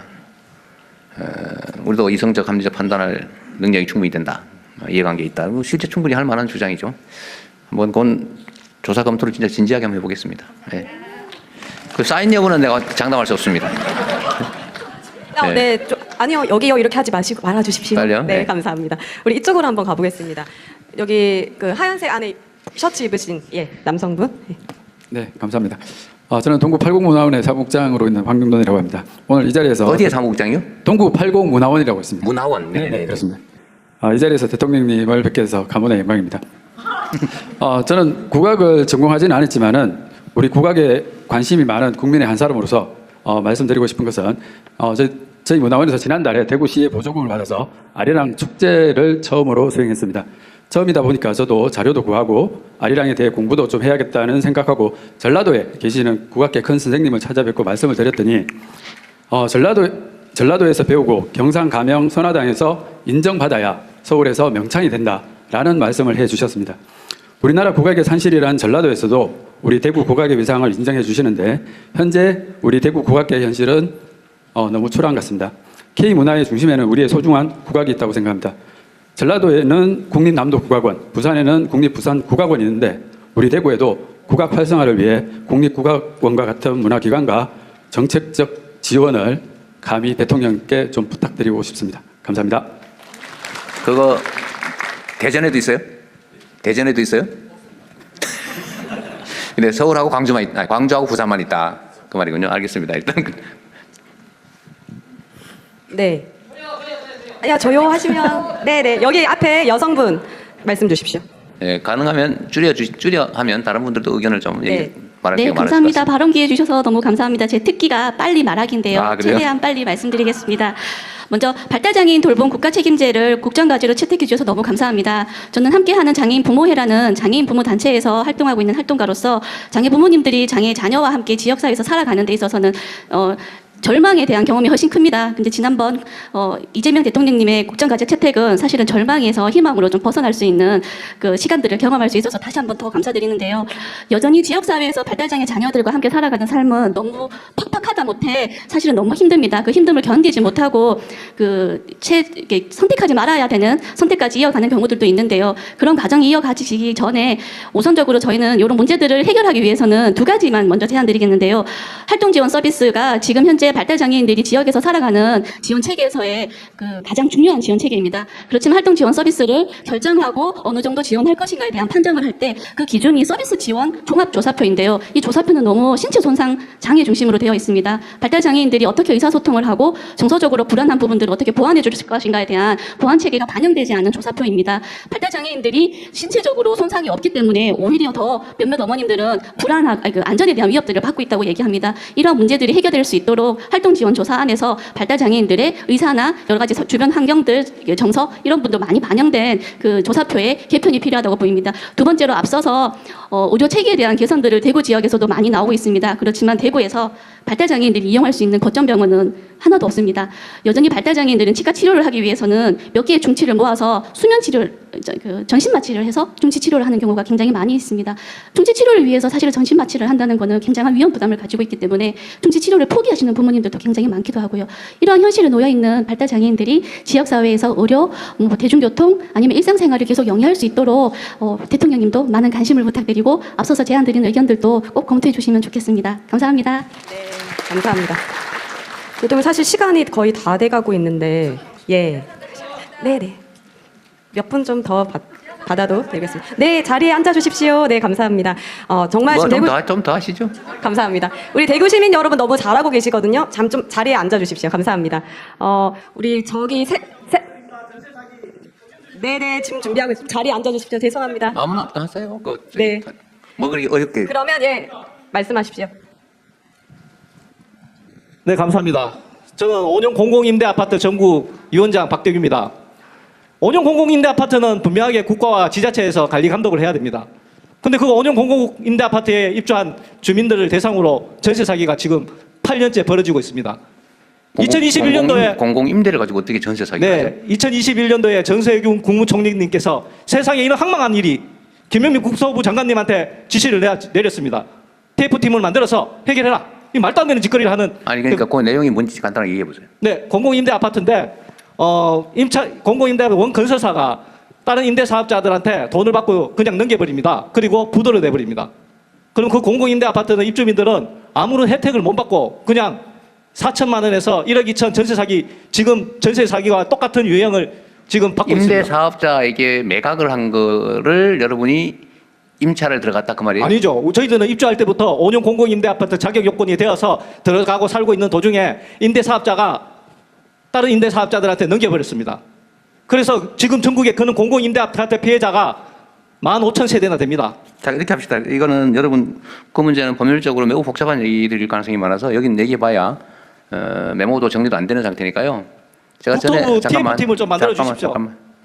이 전에 제가 지역주택조합 얘기를 요새 거의 안 하는 것 같아 보니까 다녀봤더니 전국에 지역주택조합 민원이 너무 많아서 그건 전체를 전수조사를 해가지고 또 이게 공사비나 분담금 이런 거 조정을 해서 요새 많이 조용해졌는데 이 문제는 따로 저기 자료를 한번 주세요. 그 지금 얘기해봐야 누구 메모할 사람도 없고 저기 누가 하나 챙겨가지고 그러실래요? 네, 감사합니다. 챙겨가지고 전국을 다 조사를 한번 해보십시오. 10,000몇 세대 된다니까 특성 맞춰서 그렇게 할게요. 네. 저기 맨 뒤에 카메라 옆에 회색 옷 입으신 남성분 한번 말씀 주십시오. 저기 가지 마시고 아까 그분은 지금 미리 얘기를 좀 해주고 가세요. 네. 네, 안녕하십니까. 대구에서 뮤지컬계에 종사하고 있는 정수봉입니다. 대구가 이제 뮤지컬의 도시라고 불리고 대구에 이제 뭐 많은 지원도 하시고 계시는데 그중에서 대구문화재단, 대구문화예술진흥원 보조금에 대한 유연성에 대해서 좀 말씀드리고 싶습니다. 네, 저는 예술인 부부입니다. 공연을 작업하면서 또 좋은 공연을 만들어 보자 하고 만나서 극작, 연출 그리고 뭐 프로듀싱, 작곡, 음악 감독까지 더 전부 창작에 되게 중요한 파트를 저희 부부가 다 이뤄내고 있습니다. 그런데 대구문화예술원에서 지급될 수 있는 보조금 사용처는 저희 가족 하나에 최대 200만 원밖에 지원이 되지 않습니다. 어떤 중책을 맡아도 이제 지원 금액이 그렇게 최대가 정해져 있는데 그거에 대한 좀 유연성을 가져서 핵심 역할을 수행한다고 하면은 좀 더 유연하게 풀어서 새로운 창작에 관한 숨통을 좀 틔워주면 좋겠다고 요청을 드리고 싶습니다. 네, 그럼 검토해 볼게요. 치아상가 얘기는 그 중앙정부 소관 업무가 아닌 것 같은데요. 한번 하라고 해보세요. 네, 그래. 말씀해 보십시오. 네. 그거 저기 간략하게 부탁드립니다. 중앙정부 업무이면 모르겠는데 그거 지방정부 소관 업무가 지금 저희 상인들이 있으니까 아니 근데 오늘은 이래 하세요. 오늘은 대통령과 국정사항에 대해서 논의하는 거고 대구 시민을 얘기하면은 그건 대구시장이 대응이 따로 한번 하는 걸로 이렇게 해야지. 들어주시면 안 되겠습니까? 아니 이게 다른 분들은 관심도 없는 일인데다 내가 아무 권한이 없어서 취지에서 벗어나기 때문에 그거는 대구시 민원인 것 같아요. 그건 따로 우리 저 대행께서 가시기 전에 보고 가세요. 바위로 벽을 치는 것 같아서 제가 여기 진짜 힘들게 아니 나왔습니다. 얘기를 해도 소용이 없어요. 이건 내 업무가 아닌데 그 얘기를 하면 이 경계가 무너져서 좀 그러니까 따로 우리 대행께서 따로 하면 생기니까 지금 가기 전에 만나고 가세요. 네, 그러시면 되죠. 네. 여기 맨 앞줄에 여성분 한번 들어보겠습니다. 안녕하세요. 저는 정부의 공공기관 지방이전 정책으로 이전은 했지만 정착에는 실패한 대구 혁신도시의 모 공공기관에서 무계약직으로 9년째 근무하고 있는 김윤우라고 합니다. 저는 이재명 대통령님이 지향하시는 동일노동, 동일임금에 대해서 말씀드리고 싶습니다. 저는 2018년에 일반 계약직에서 무계약직으로 전환되었습니다. 그렇지만 정년이 보장되었다는 것을 제외하고 아무것도 변한 것이 없습니다. 제가 전환되었던 시점에 회사는 사내 규정을 변경하여 무기계약직의 사내 노조 가입을 막았습니다. 또한 사회 노조 가입도 불가능하다고 하고 무기계약직끼리 노조를 만드는 것도 불가능하다고 하며 노조 활동을 못하게 막았습니다. 저희 관할 중앙부처에서도 약 3년 전에 마찬가지로 동일노동, 동일임금에 대해서 이야기가 나왔고 일반 정규직과 동일하게 급여를 인상해주라고 이야기가 됐는데 당시의 담당자가 상부의 건의조차 하지 않고 묵인하여서 없던 일이 되었습니다. 회사 역시 계속해서 기재부의 총액 인건비를 핑계로 담당자가 바뀔 때마다 같은 이유를 대며 다음 담당자로 바뀌기만을 기다리며 차일 피일 모두 미루기만 하고 있습니다. 재정이 없는 것도 아니고 담당자가 책임 회피를 한다고밖에 생각되지 않는데 어디에다가 말을 해야 할지 좀 막막합니다. 저는 입사 9년 차인데 올해 입사한 정규직 신입보다 연봉이 약 1천만 원 더 적습니다. 대통령님께서 기재부의 총액 인건비를 무계약직 또 정규직 수준으로 정액 인상할 수 있게 해주십시오. 동일노동, 동일임금이 바로 전면 시행하기 어려운 것은 알고 있으나 공공부문부터 점진적으로 시행해야 하지 않을까 생각합니다. 무기계약직들에게 정규직과 동일한 수준의 임금을 받을 수 있도록 해주시기 바랍니다. 이상입니다. 감사합니다. 네. 엄청나게 어려운 주제의 이야기를 본인은 피해를 보고 있는 게 맞을 텐데요. 어쨌든 이 문제는 우리가 원론적으로 맞는 말씀인데 저도 거기에 동의합니다만 우리 사회는 정규직, 비정규직 또는 고용 안정성이 있는 예를 들어 무기계약직과 아예 그것도 안 되는 11개월 절반하고 퇴직금 안 주려고 계약 만료시키고 또 2년도 아니고 1년 11개월 만에 다 그만두게 하고 뭐 이런 게 계속 사회 저변에 너무 광범위하게 행행하고 있어서 이 문제를 일거에 해결하는 것은 매우 어렵고 또 저항도 심하고 그런 문제가 있습니다. 이 본인이 말씀하시는 것도 사실은 무기계약직으로 전환하는 것도 엄청난 과제였죠. 예를 들면 처우도 불리한 데다가 고용 안정성도 없이 11개월 만에 또는 2년 11개월 만에 그만두는 이런 상황인데 이 고용 안정성 문제는 일단 해결된 거죠. 정년이 보장되게 됐으니까 이제 그 다음 과제가 처우 개선인데 이 두 가지를 동시에 하기는 참 어려운 과제 같아요. 지금 아마 무기계약직 전환도 거의 중지된 상태죠. 본인은 두 개의 다리 중에 한 개의 다리는 일단 건너긴 한 거예요. 근데 아예 그 다리조차도 못 건넨 사람 또는 그 자리조차도 못 간 사람 우리 사회에 너무 많죠. 이 문제는 앞으로 사회적 대화를 좀 해서 맞아 그런 것 정도는 우리가 동의해야지 나도 그 부분에 대해서 부담을 일부는 해야지라고 국민들이 마음의 준비를 좀 하는 과정이 좀 필요합니다. 그래서 그거는 저희가 사회적 대화는 준비도 좀 하고 사실 제가 이런 대화를 하러 다니는 이유도 그런 거예요. 우리 사회는 남 얘기를 잘 안 들어요. 다른 사람 얘기를 일단 무시하거나 아니면 부인해요. 대화가 단절된 사회, 이거 되게 위험한 사회거든요. 그래서 다를 수 있다는 걸 인정하는 거, 또 입장을 바꿔서 생각하는 역지사지하는 여유, 다른 사람의 존재를 인정하는 포용성, 이런 게 정말로 필요합니다. 내가 그래야 좀 양보할 수도 있고, 또 그래야 억울한 점도 해소할 길이 생기죠.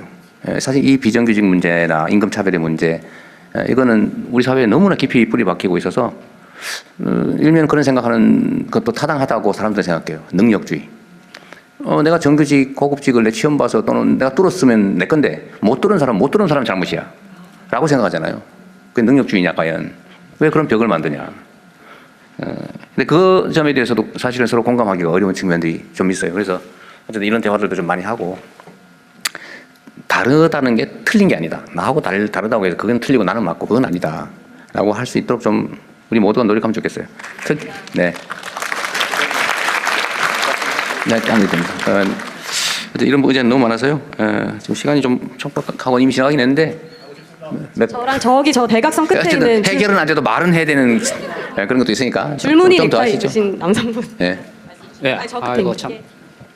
네, 아이고 참 하시죠. 30분 만에 처음 마이크를 잡아가 감사드립니다. 안 그래도 이재명 대통령은 저보다 나이가 2살 많아가 형님 뻘인데요. 아니 3살 많을 가능성이 많습니다. 아 그렇습니까? 안 그래도 그 유세도 많이 보고 저보다도 더 드신 것 같은데. 늙었습니다. 그래가지고 유세도 많이 보고 하면 항상 그 하시는 말씀이 뭐냐 하면 나라의 주인은 국민이다. 네. 지금 하는 정책들을 보면 가슴 깊이 느끼고 있습니다. 그리고 주가가 지금 많이 올라가지고 우리 대통령님 그 혹시 13조 좀 빌려 주실 수 있습니까? 13조요? 예. 13조는 없고. 왜냐하면 이제 우리가 군위에서 이렇게 새벽에 올라왔습니다. 새벽 6시에 일어나가지고 이렇게 어렵게 차를 몇 번 타고 올라왔는데 우리가 이제 신공항, TK 신공항 뭐 이야기가 나가지고 말씀드리는 건데 그 5번 뉴스 때 아니고 저번 뉴스 때는 저번에 언급을 하셨습니다. TK 신공항을 밀어주겠다라고 5번을 말씀을 안 하셨고 그래서 어차피 좀 밀어주시고 대구시에서 돈이 없다 하있기네. 대구시에는 왜 돈이 없습니까? 주호영 의원님 왜 돈이 없습니까? 돈 어디 갖다 놔놓고 주호영 의원이 그 말씀을 하시려고 지금 벼르고 있어요. 그러니까요. 그러고 군위에서는 애로점이 뭐냐 하면 말입니다. 네. 토지 허가 거래구역으로 다 묶어놓고 재산권 행사도 못하게 주민들이 굉장히 피해를 보고 있습니다. 그리고 이제 우리가 차라리 대구로 편입 안 됐으면 되는데 대구로 편입되는 바람에 큰 집이 닫고 갑질을 얼마나 하는지 이거 해라 해놓고 있어봐라 좀 기다 이거 안 되겠다. 뭐 언제가 기다리는 이야기입니까? 그 주민들이 지금 고통이 저만이 아닙니다. 그래서 이거 돈이 없다 해가지고 또 기부대 양녀라 했다가 그죠? 지금 뭡니까? 이 공자 기금을 좀 마련해 달라. 아이고 우리가 더 죽겠습니다. 그 어떻게 좀 해주시기를 부탁드립니다. 우리 주호영 부의장님이 이 얘기를 꼭 해야 되겠다고 아까 그러고 계셨죠? 잠깐 한 말씀 하실래요? 저한테 더 씌우시면 안 됩니다. 근데 13조를 빌려줘서 해결이 안 됩니다, 이게. 근데 기부대 양녀는 육군 부대는 되는데 공군은 20조 이상 들어요. 대구시가 20조 이상을 10년 이상 부담했다가 다 옮겨놓고 이걸 팔아가 가져가라 하는데 어느 회사가 20조를 안 받고 10년 뒤에 하겠습니까? 그러니까 나라가 해야 됩니다. 해야 되고 군부대는 나라 거예요. 대구가 지금 70년째 소음 피해를 입는데 알박기 해놓고 너가 답답하면 너가 옮기라. 이게 나라의 갑질이에요. 나라의 갑질. 그러니까 내가 정부에서 해결이 안 되면 민주당 을지로위원회 제소하려고 그래. 알박기 갑질을 해결해달라고 하는데 안 되면 영원히 옮길 수가 없어요. 그래서 대통령께서 광주에 가셨어도 국가가 해야 되겠다고 하셨는데 9천억 정도 소음 피해 비용이 들고 있습니다. 지금 빨리 좀 나라가 앞장서서 옮기셔서 9천억 매년은 아니고 매년 지금까지 든 게 9천억 1조는 아니고 매년 수백억씩 소음 보상을 해야 됩니다. 해야 되기 때문에 대통령 빨리 좀 해주십시오. 여러분 박수 쳐야 됩니다. 이게. 제가 아까 여기 우리가 행사 시작하기 전에 제가 잠깐 뵀거든요. 예, 잠깐 뵈서 제가 그때 그랬어요. 전에 집권하실 때 하시지 그랬어요. 네. 네. 네. 아니. 그렇게 얘기할 일은 아니고, 지금 우리 조영 부회장님 말씀이 맞아요. 그래서 이게 지금 원래는 부동산 경기가 아주 좋을 때는 이거 팔아가지고, 용도 변경해서 팔아가지고 딴 데 지어서 넘겨줘도 비용이 남았거든요, 대체적으로. 근데 부동산 경기가 특히 지방이 많이 나빠졌잖아요. 지금은 조영 부회장님 말씀처럼 이걸 팔아가지고 저쪽에 짓고 이렇게 할 수가 없어요, 비용이. 그래서 그 점을 제가 알기 때문에 제가 야당 대표를 할 때 그 대구공항 이전 특별법을 조영 부회장께서 이제 제안을 하시고 제가 당연히 지시를 해가지고 광주도 똑같은 문제가 있단 말이에요. 광주 공항 이전 문제 똑같이 있어서 이거는 정부 재정으로 지원이 금지되어 있었는데 정부 재정으로 지원을 해줄 수 있도록 그때 법을 바꿔놨어요. 근데 바꿔놨는데 다음 단계는 그럼 과연 정부가 돈을 낼 거냐, 내면 얼마를 지원할 거냐, 이 문제가 또 남아 있는 거죠. 이건 정책적 결단의 문제고 재정 여력의 문제인데 어쨌든 실현 가능하도록 저희도 검토를 하도록 하겠습니다. 뭐 박수 안 치실 때 박수 좀 그래가지고 저를 꽉 묶어 놓으려고 그러시죠. 근데 일단은 제가 쉽게 약속하기는 좀 어렵고 이제 그 규모나 얼마 정도를 과연 지원해야 되는지 또 그로 인해서 발생하는 편익이 얼마인지 이제 이런 것들을 충분히 검토해서 실현 가능하게 또 빈말만 하면 안 되잖아요. 하려면 똑바로 제대로 해야죠. 그 문제는 저희가 오늘 그래서 의제로 일부러 안 만드는 이유는 제가 실현 불가능한 약속을 할 수는 없고 또 있는 문제를 눈 감는다고 없어지지도 않기 때문에 일단 오늘 말씀들도 일부 들어보고 당연히 얘기가 나올 텐데 아직은 준비가 충분히 안 됐기 때문에 말씀 못 드린다는 거 좀 이해해 주시고요. 어쨌든 공항 이전 문제는 제가 보기에는 옮기는 게 맞는 것 같고 옮겨서 이쪽을 뭐 아파트를 막 많이 지어가지고 주거단지를 만드는 건 안 되고 어쨌든 산업 기반을 만들어야 되고 그러려면은 사업성이 좀 떨어질 가능성이 많고 또 저쪽으로 옮기는 부대 시설도 보니까 너무 과도한 걸 요구한다는 게 조영 부회장님 말씀이신 것 같은데 그건 국방부에서 뭐 떡본 김에 뭐 바가지 씌우자 뭐 이런 태도를 보이면 안 되겠죠, 그죠? 예. 어쨌든 국방은 국가 사무니까 정부가 그렇게 뭐 대구에만 혜택을 주는 방식으로 하기는 쉽지 않겠지만 또 부당하게 대구에서 뜯어갈 일은 또 없지 않습니까? 적정하게 다시 검토를 해보도록 그렇게 하겠습니다. 네. 대통령님 지금 시간이 조금 많이 지나고 있는데 아마 예. 그래도 뭐 몇 분 더 하시죠. 네, 알겠습니다. 여기 몇 분까지 도저히 해결이 안 되겠는데. 네. 여기 이쪽으로 가보겠습니다. 하늘색 셔츠 입은 청년분, 네, 말씀 주십시오. 네, 요약해서. 네. 안녕하십니까. 저는 대구 토박이 10대 청년 자영업자 김성일입니다. 대구의 박문일 대통령님과 박 부장님께 진심으로 감사드립니다. 요즘 대구 청년들 사이에는 이런 말이 있습니다. 대구는 살기 참 좋은데 살아남기 어렵네. 이런 말이 있습니다. 우리 지역에 현실이 담겨있는 말입니다. 앞서 좋은 사업 비전과 계획을 말씀해 주셨는데 이런 사업이 유치되고 유지되려면 청년 인재들이 이탈할 것이 아니고 대구에 머물며 살며 일하고 살아갈 수 있는 생활적인 실질적인 제도가 필요합니다.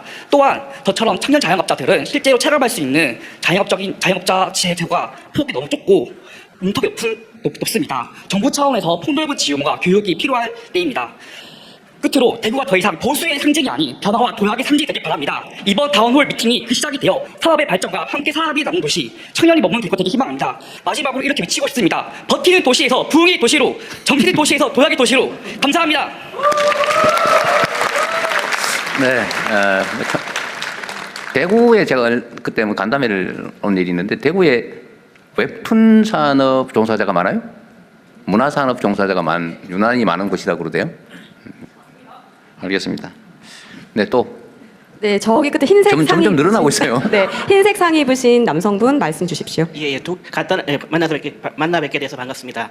자, 간단하게 스마트 시티에서 AI 때문에 얘기를 해야 되는데 규제를 감소시킨다는데 규제를 꼭 한 가지만은 꼭 해주셨으면 합니다. 지금 현재 자동차에는 안전벨트가 모두 다 있어요. 그런데 AI는 안전벨트에 해당되는 기능, 블랙박스에 해당되는 기능이 없습니다. AI가 감지하고 센싱하고 어떤 실행을 명령을 내렸으면은 그걸로 끝입니다. 그러니까 그것을 나중에 또 문제가 생겼을 때는 적처적하고 뭐 하려면은 블랙박스에 해당되는 기능이 있어야 될 것 같은데. 기록을 반드시 남겨라. 예. 네. 근데 그 기록이 각 제조업체에서 알아서 하게 되면은 또 정부가 거기에 대해서 들여다보기는 좀 어렵습니다. 네, 참고할게요. 예. 그리고 개인적으로 하나를 한다면은 제가 개인적으로 운동을 활을 쏘고 있는데 조금 협회 쪽에서 좀 문제가 좀 있습니다. 아, 양궁협회가 좀 그런다? 아니, 국공협회도. 국공협회. 예, 예. 그래서 하나만 건의드리자면은 제가 내년부터 놔두고 청소년들을 대상으로 좀 시합을 하려는 거예요. 대회를 하나 하려고 합니다. 그때 대통령 이름을 좀 빌려주십시오. 이름 빌려주고 난 다음에 예산 지원하라 그러더라고. 예산보다는 대통령배 국공대회를 할 수 있도록 좀 지원 좀 부탁드리겠습니다. 국공대회, 예. 참고할게요. 네. 근데 국공은 회원이 그리 많지는 않던데, 그죠? 네. 네. 네, 아무나 빨리 지정하세요. 여기 여성분 말씀 주십시오. 책 들고 있으신 여성분. 감사합니다. 저는 뭐 개인적인 그런 건 아니고요. 정은경 장관님께 정말 진심으로 부탁드리고 싶은 게 있어서 일단 손을 계속 들었었고요. 메디시티 대구가 지금 2023년 홍준표 전 시장께서 철수하신 사업을 지금 연계하시는 게 맞는지 모르겠지만 맞다면 그 사업이 메디시티 대구 측에서는 외국인 환자 유치가 굉장히 성공적이었다라고 자화자찬하고 있지만 실제로는 미용, 성형 쪽으로만 성공한 것으로 제가 알고 있습니다. 저는 의료 대란을 겪으면서 진짜 딱 한 가지 바랬던 게 크게 아프지 말고 제발 다치지 말자. 대란 끝날 때까지만. 모든 국민들이 다 그렇게 생각하셨을 거라 생각하고요. 제가 떨려서. 저 신성한 자리에서 이런 말씀 드려도 될지 모르겠지만 제가 예전에 무속인 한번 찾아가서 너는 명줄이 기니 단명할 일은 없다. 저 그것만 믿고 버텼습니다. 사실. 평생 병원을 다녀야 하는 좀 희귀난치성 질환자인 제 입장에서 지금 발표해 보여주신 PPT 자료만 보면 정말 너무 완벽하고 저대로만 되면 걱정 없이 대구에 살아도 되겠다. 의료 걱정 없이 서울 안 가도 되고 그거를 꼭 이뤄 주셨으면 좋겠습니다. 네. 제발 부탁드리겠습니다. 근데 메디시티 정책은 철수했다는 게 뭔 말이에요? 그건 아니었을 것 같은데? 그거랑 연계된 게 아니라면 제가 실례 말씀드리겠습니다. 메디시티 협의회라고 저희가 지역 의사회하고 어떤 의료 관광 산업에 대한 협의체 거버넌스가 잘 되어 있었습니다만 홍 시장이 와서 예산을 다 저희가 삭감을 하면서 협의회 운영이 2년간 중단됐습니다. 협의회 운영 예산을 삭감당했다 그 말이죠. 예, 의료 관광이나 그래서 이번에 사업 자체를 정책을 철수한 건 그래서 아니고 예산을 다시 복원해서 최근에 메디시티 협의회 1차 회의를 하면서 거버넌스가 다시 복원됐다고 대구 자체 얘기였군요. 알겠습니다. 네. 네, 한두 분만 해야 될 것 같은데. 네, 이제 정말 한두 분만 해야 될 것 같고요. 여기 둘째 줄에 앉은 남성분 말씀 주십시오. 그 다음에 그 앞에 분 하세요. 너무 배제됐다고 난리를 치시는데. 예. 대통령님의 고향 방문을 진심으로 환영합니다. 저는 대구 소재 80신협에 33년째 몸담고 있는 이사장 전영호입니다. 80신협. 신협. 예, 신협 네, 이사장입니다. 서민금융의 핵심인 상호금융권인 신협, 새마을금고, 농수축협 등은 개별법에 따라서 주무관청이 분산되어 있습니다.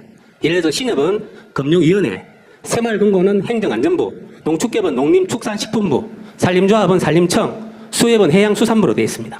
이는 동일한 서민 금융 기능을 수행함에도 불구하고 정책의 일관성을 저해하고 서민 이용자들의 혼란과 불편을 주고 있습니다.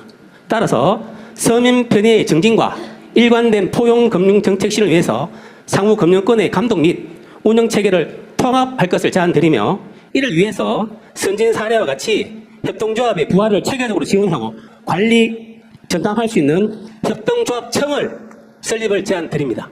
네. 예, 이상입니다. 근데 축협, 수협은 농협에 통합되지 않았어요? 그렇죠. 통합되어 있습니다. 네, 통합되어 있는데 조합 자체는 따로 하고 그 금융 기능은 다 통합한 거 맞죠? 농림축산식품부로 되어 있습니다. 그리고 새마을금고는 행안부에서. 행안부. 네, 그것도 우리가 논의하고 있는 주제 중에 하나입니다. 예, 알겠습니다. 감사합니다.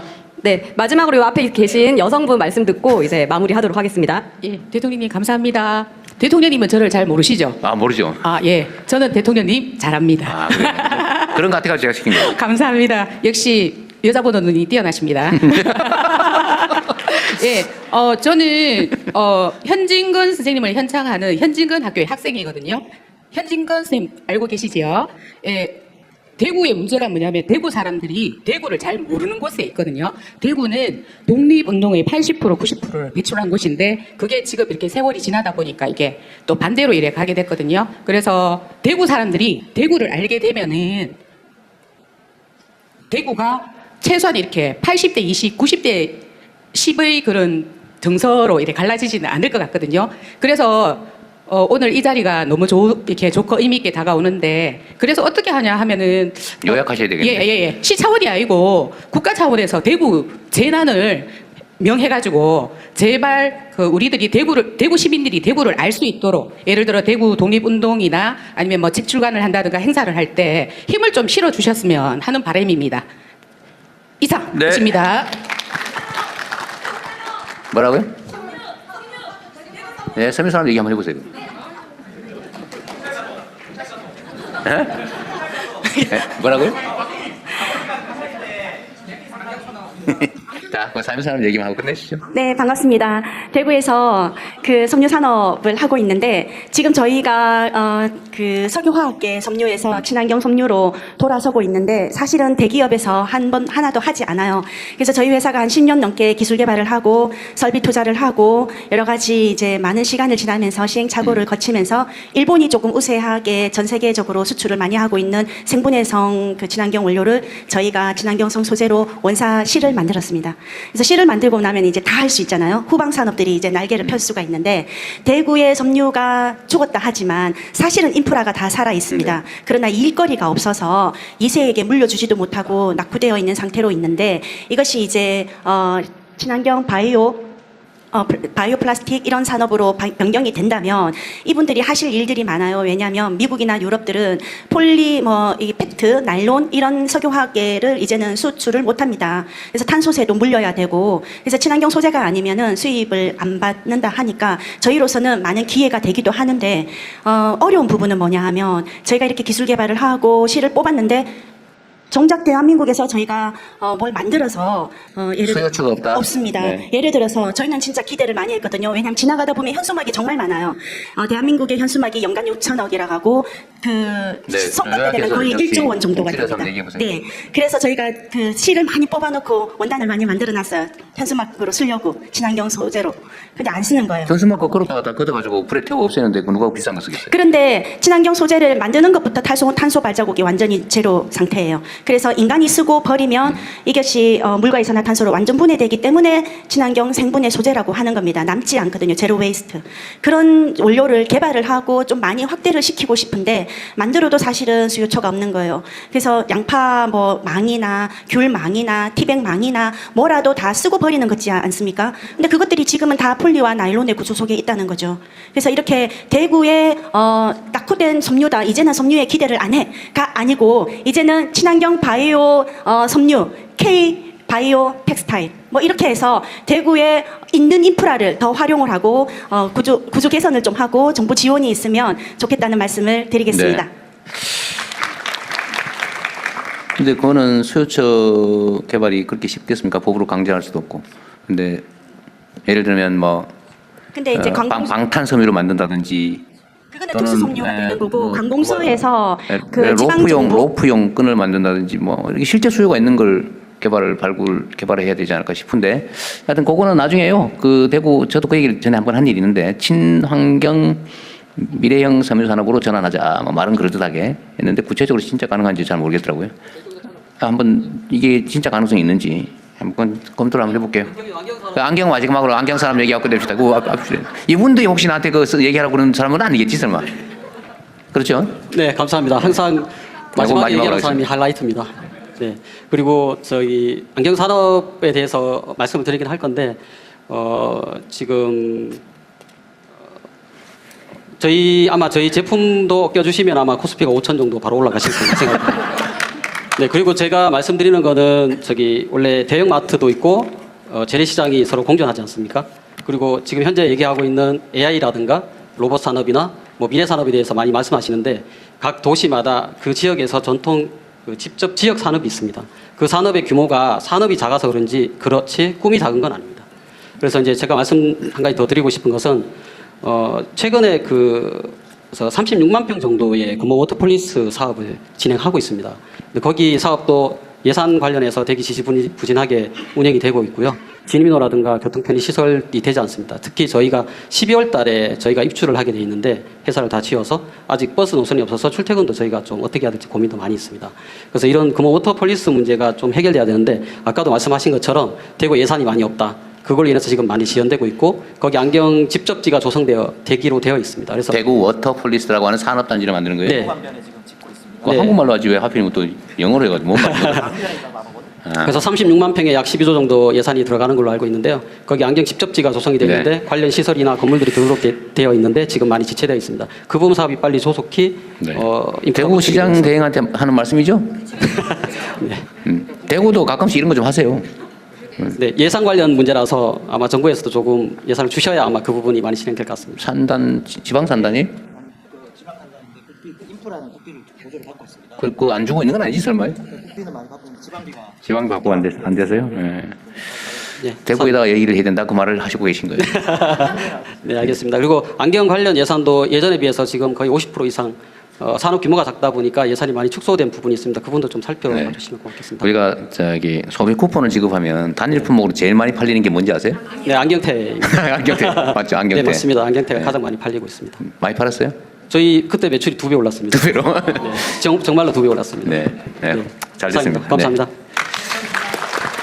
이제 사실은 원래 1시간 반 예정해서 지금 35분이 지금 지연이 됐는데 우리가 이런 경우를 대비해서 다 메모지를 다 드렸고 어차피 말씀하셔도 지금 여기서 즉각적인 해결책을 낼 수는 없고 그냥 다 분석해가지고 추후에 판단하고 토의해야 되기 때문에요. 지금 뭐 말씀을 굳이 마이크 들고 하시나 써서 내나 차이가 없으니까 말씀 못한 걸 너무 아쉽게 안타깝게 생각하지 마시기 바랍니다.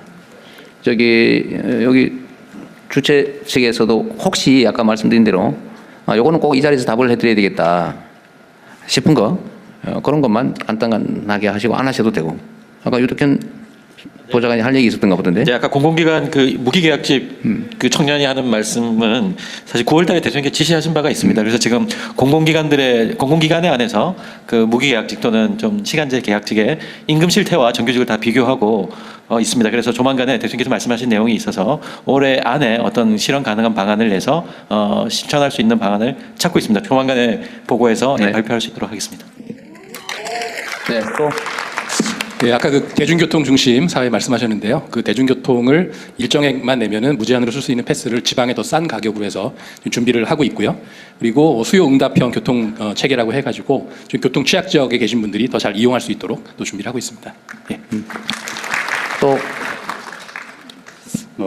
로봇 쪽은 오전에 대구 와서 그 사전에 간담회에서 오늘 질문이 그러셨어요? 없었던 것 같은데 저희 과기정통부가 그 수성 알파시티에 많은 기업들을 지원하고 있습니다. 그래서 대통령이 바쁘시니까 일단 우선 제가 먼저 수성 알파시티에 꼭 방문드리도록 하겠습니다. 우리 정의경 장관님은 또 각별한 사랑을 많이 받으셨어요. 네, 말씀 주신 그 바우처 사업에 대한 단가나 정보 시스템 개선시키도록 하겠고요. 발달장애인분들이 지역에 계셔도 충분하게 치료받을 수 있게끔 장애인에 대한 보건의료 종합계획을 만들고 있어서 그런 부분들 지역에 대한 그 치료 인프라 확보하는 부분들 그리고 또 특성에 맞게 활동조사하는 부분 개선하는 부분 진행하도록 그렇게 하겠습니다. 네, 열심히 챙기겠습니다. 네, 또 없으세요? 네, 그리고 오늘 윤재욱 의원님, 이인선 의원님도 오셨는데 원래 이게 가끔씩 정치적 논쟁거리가 되더라고요. 그러나 이 토론회는 대통령과 국민과의 대화의 자리여서 다른 공직자들은 보조하기 위해서 참여한 것이지 논쟁하기 위해서 한 건 아니어서 오해하지 않으시기 바랍니다. 두 분 오셨는데 박수라도 한번 부탁드립니다. 윤재욱 의원님, 이인선 의원님. 네. 네, 주호영 의원님도 한 번 더 박수 주시죠. 네, 여러분 다 오랜 시간 고생하셨습니다. 오늘 뭐 하실 말씀이야 얼마나 많겠어요. 그리고 미안하게 생각합니다. 좀 긴 시간 준비했던 말씀을 끝까지 다 한 번도 빠짐없이 들으면 좋은데 그러려면 밤새야 될 것 같아서 제가 또 정해진 다른 일들을 좀 해야 되고 하니까 메모를 해주시면 저희가 충분히 잘 판단할 거다라는 말씀을 상기해 주시기 바랍니다. 긴 시간 고생하셨고요. 우리가 여기서 뭐 뚜렷하게 획기적인 뭐 방법을 찾아내지는 못하겠지만 그래도 있는 얘기들을 공감하고 다른 사람은 이렇게 생각하는구나. 나하고는 이런 점이 또 다를 수 있구나 라고 하는 점들을 다시 한번 생각할 수 있으면 얼마나 좋겠습니까? 저는 우리 사회가 너무 극단적으로 분열되고 대립하고 갈등하고 적대화되는 거 혐오와 증오가 행행하는 이거 정말 위험한 상황이라고 생각해요. 우리가 다 한반도라고 하는 하나의 공간 안에 다 뿌리를 내리고 사는 또 이웃으로 함께 살아가는 우리 공동체 구성원들 아니겠습니까? 그 사람들 다 달라요. 저도 자식을 낳아봤는데 그 둘이 똑같이 만들어놨는데 어떻게 그러면 그렇게 다릅니까? 예. 똑같은 집에 똑같은 사람이 나와서 똑같이 길렀는데 진짜 다르더라고요. 형제도 그런데 쌍둥이들도 그렇던데 심지어 쌍둥이도 그러던데 사람이 다른 게 너무 당연하잖아요. 나하고 다르구나 이렇게 인정하고 또 존중하고 그래야 나도 인정받고 존중받지 않겠습니까? 네. 함께 사는 새로운 공동체 대한민국 또 힘을 모아야 이런 대외적인 위기도 이겨내고 또 우리가 닥친 여러 문제점들도 해결해 나갈 수 있지 않겠습니까? 더 나은 대한민국 함께 만들어가면 좋겠습니다. 고맙습니다. 수고하셨습니다.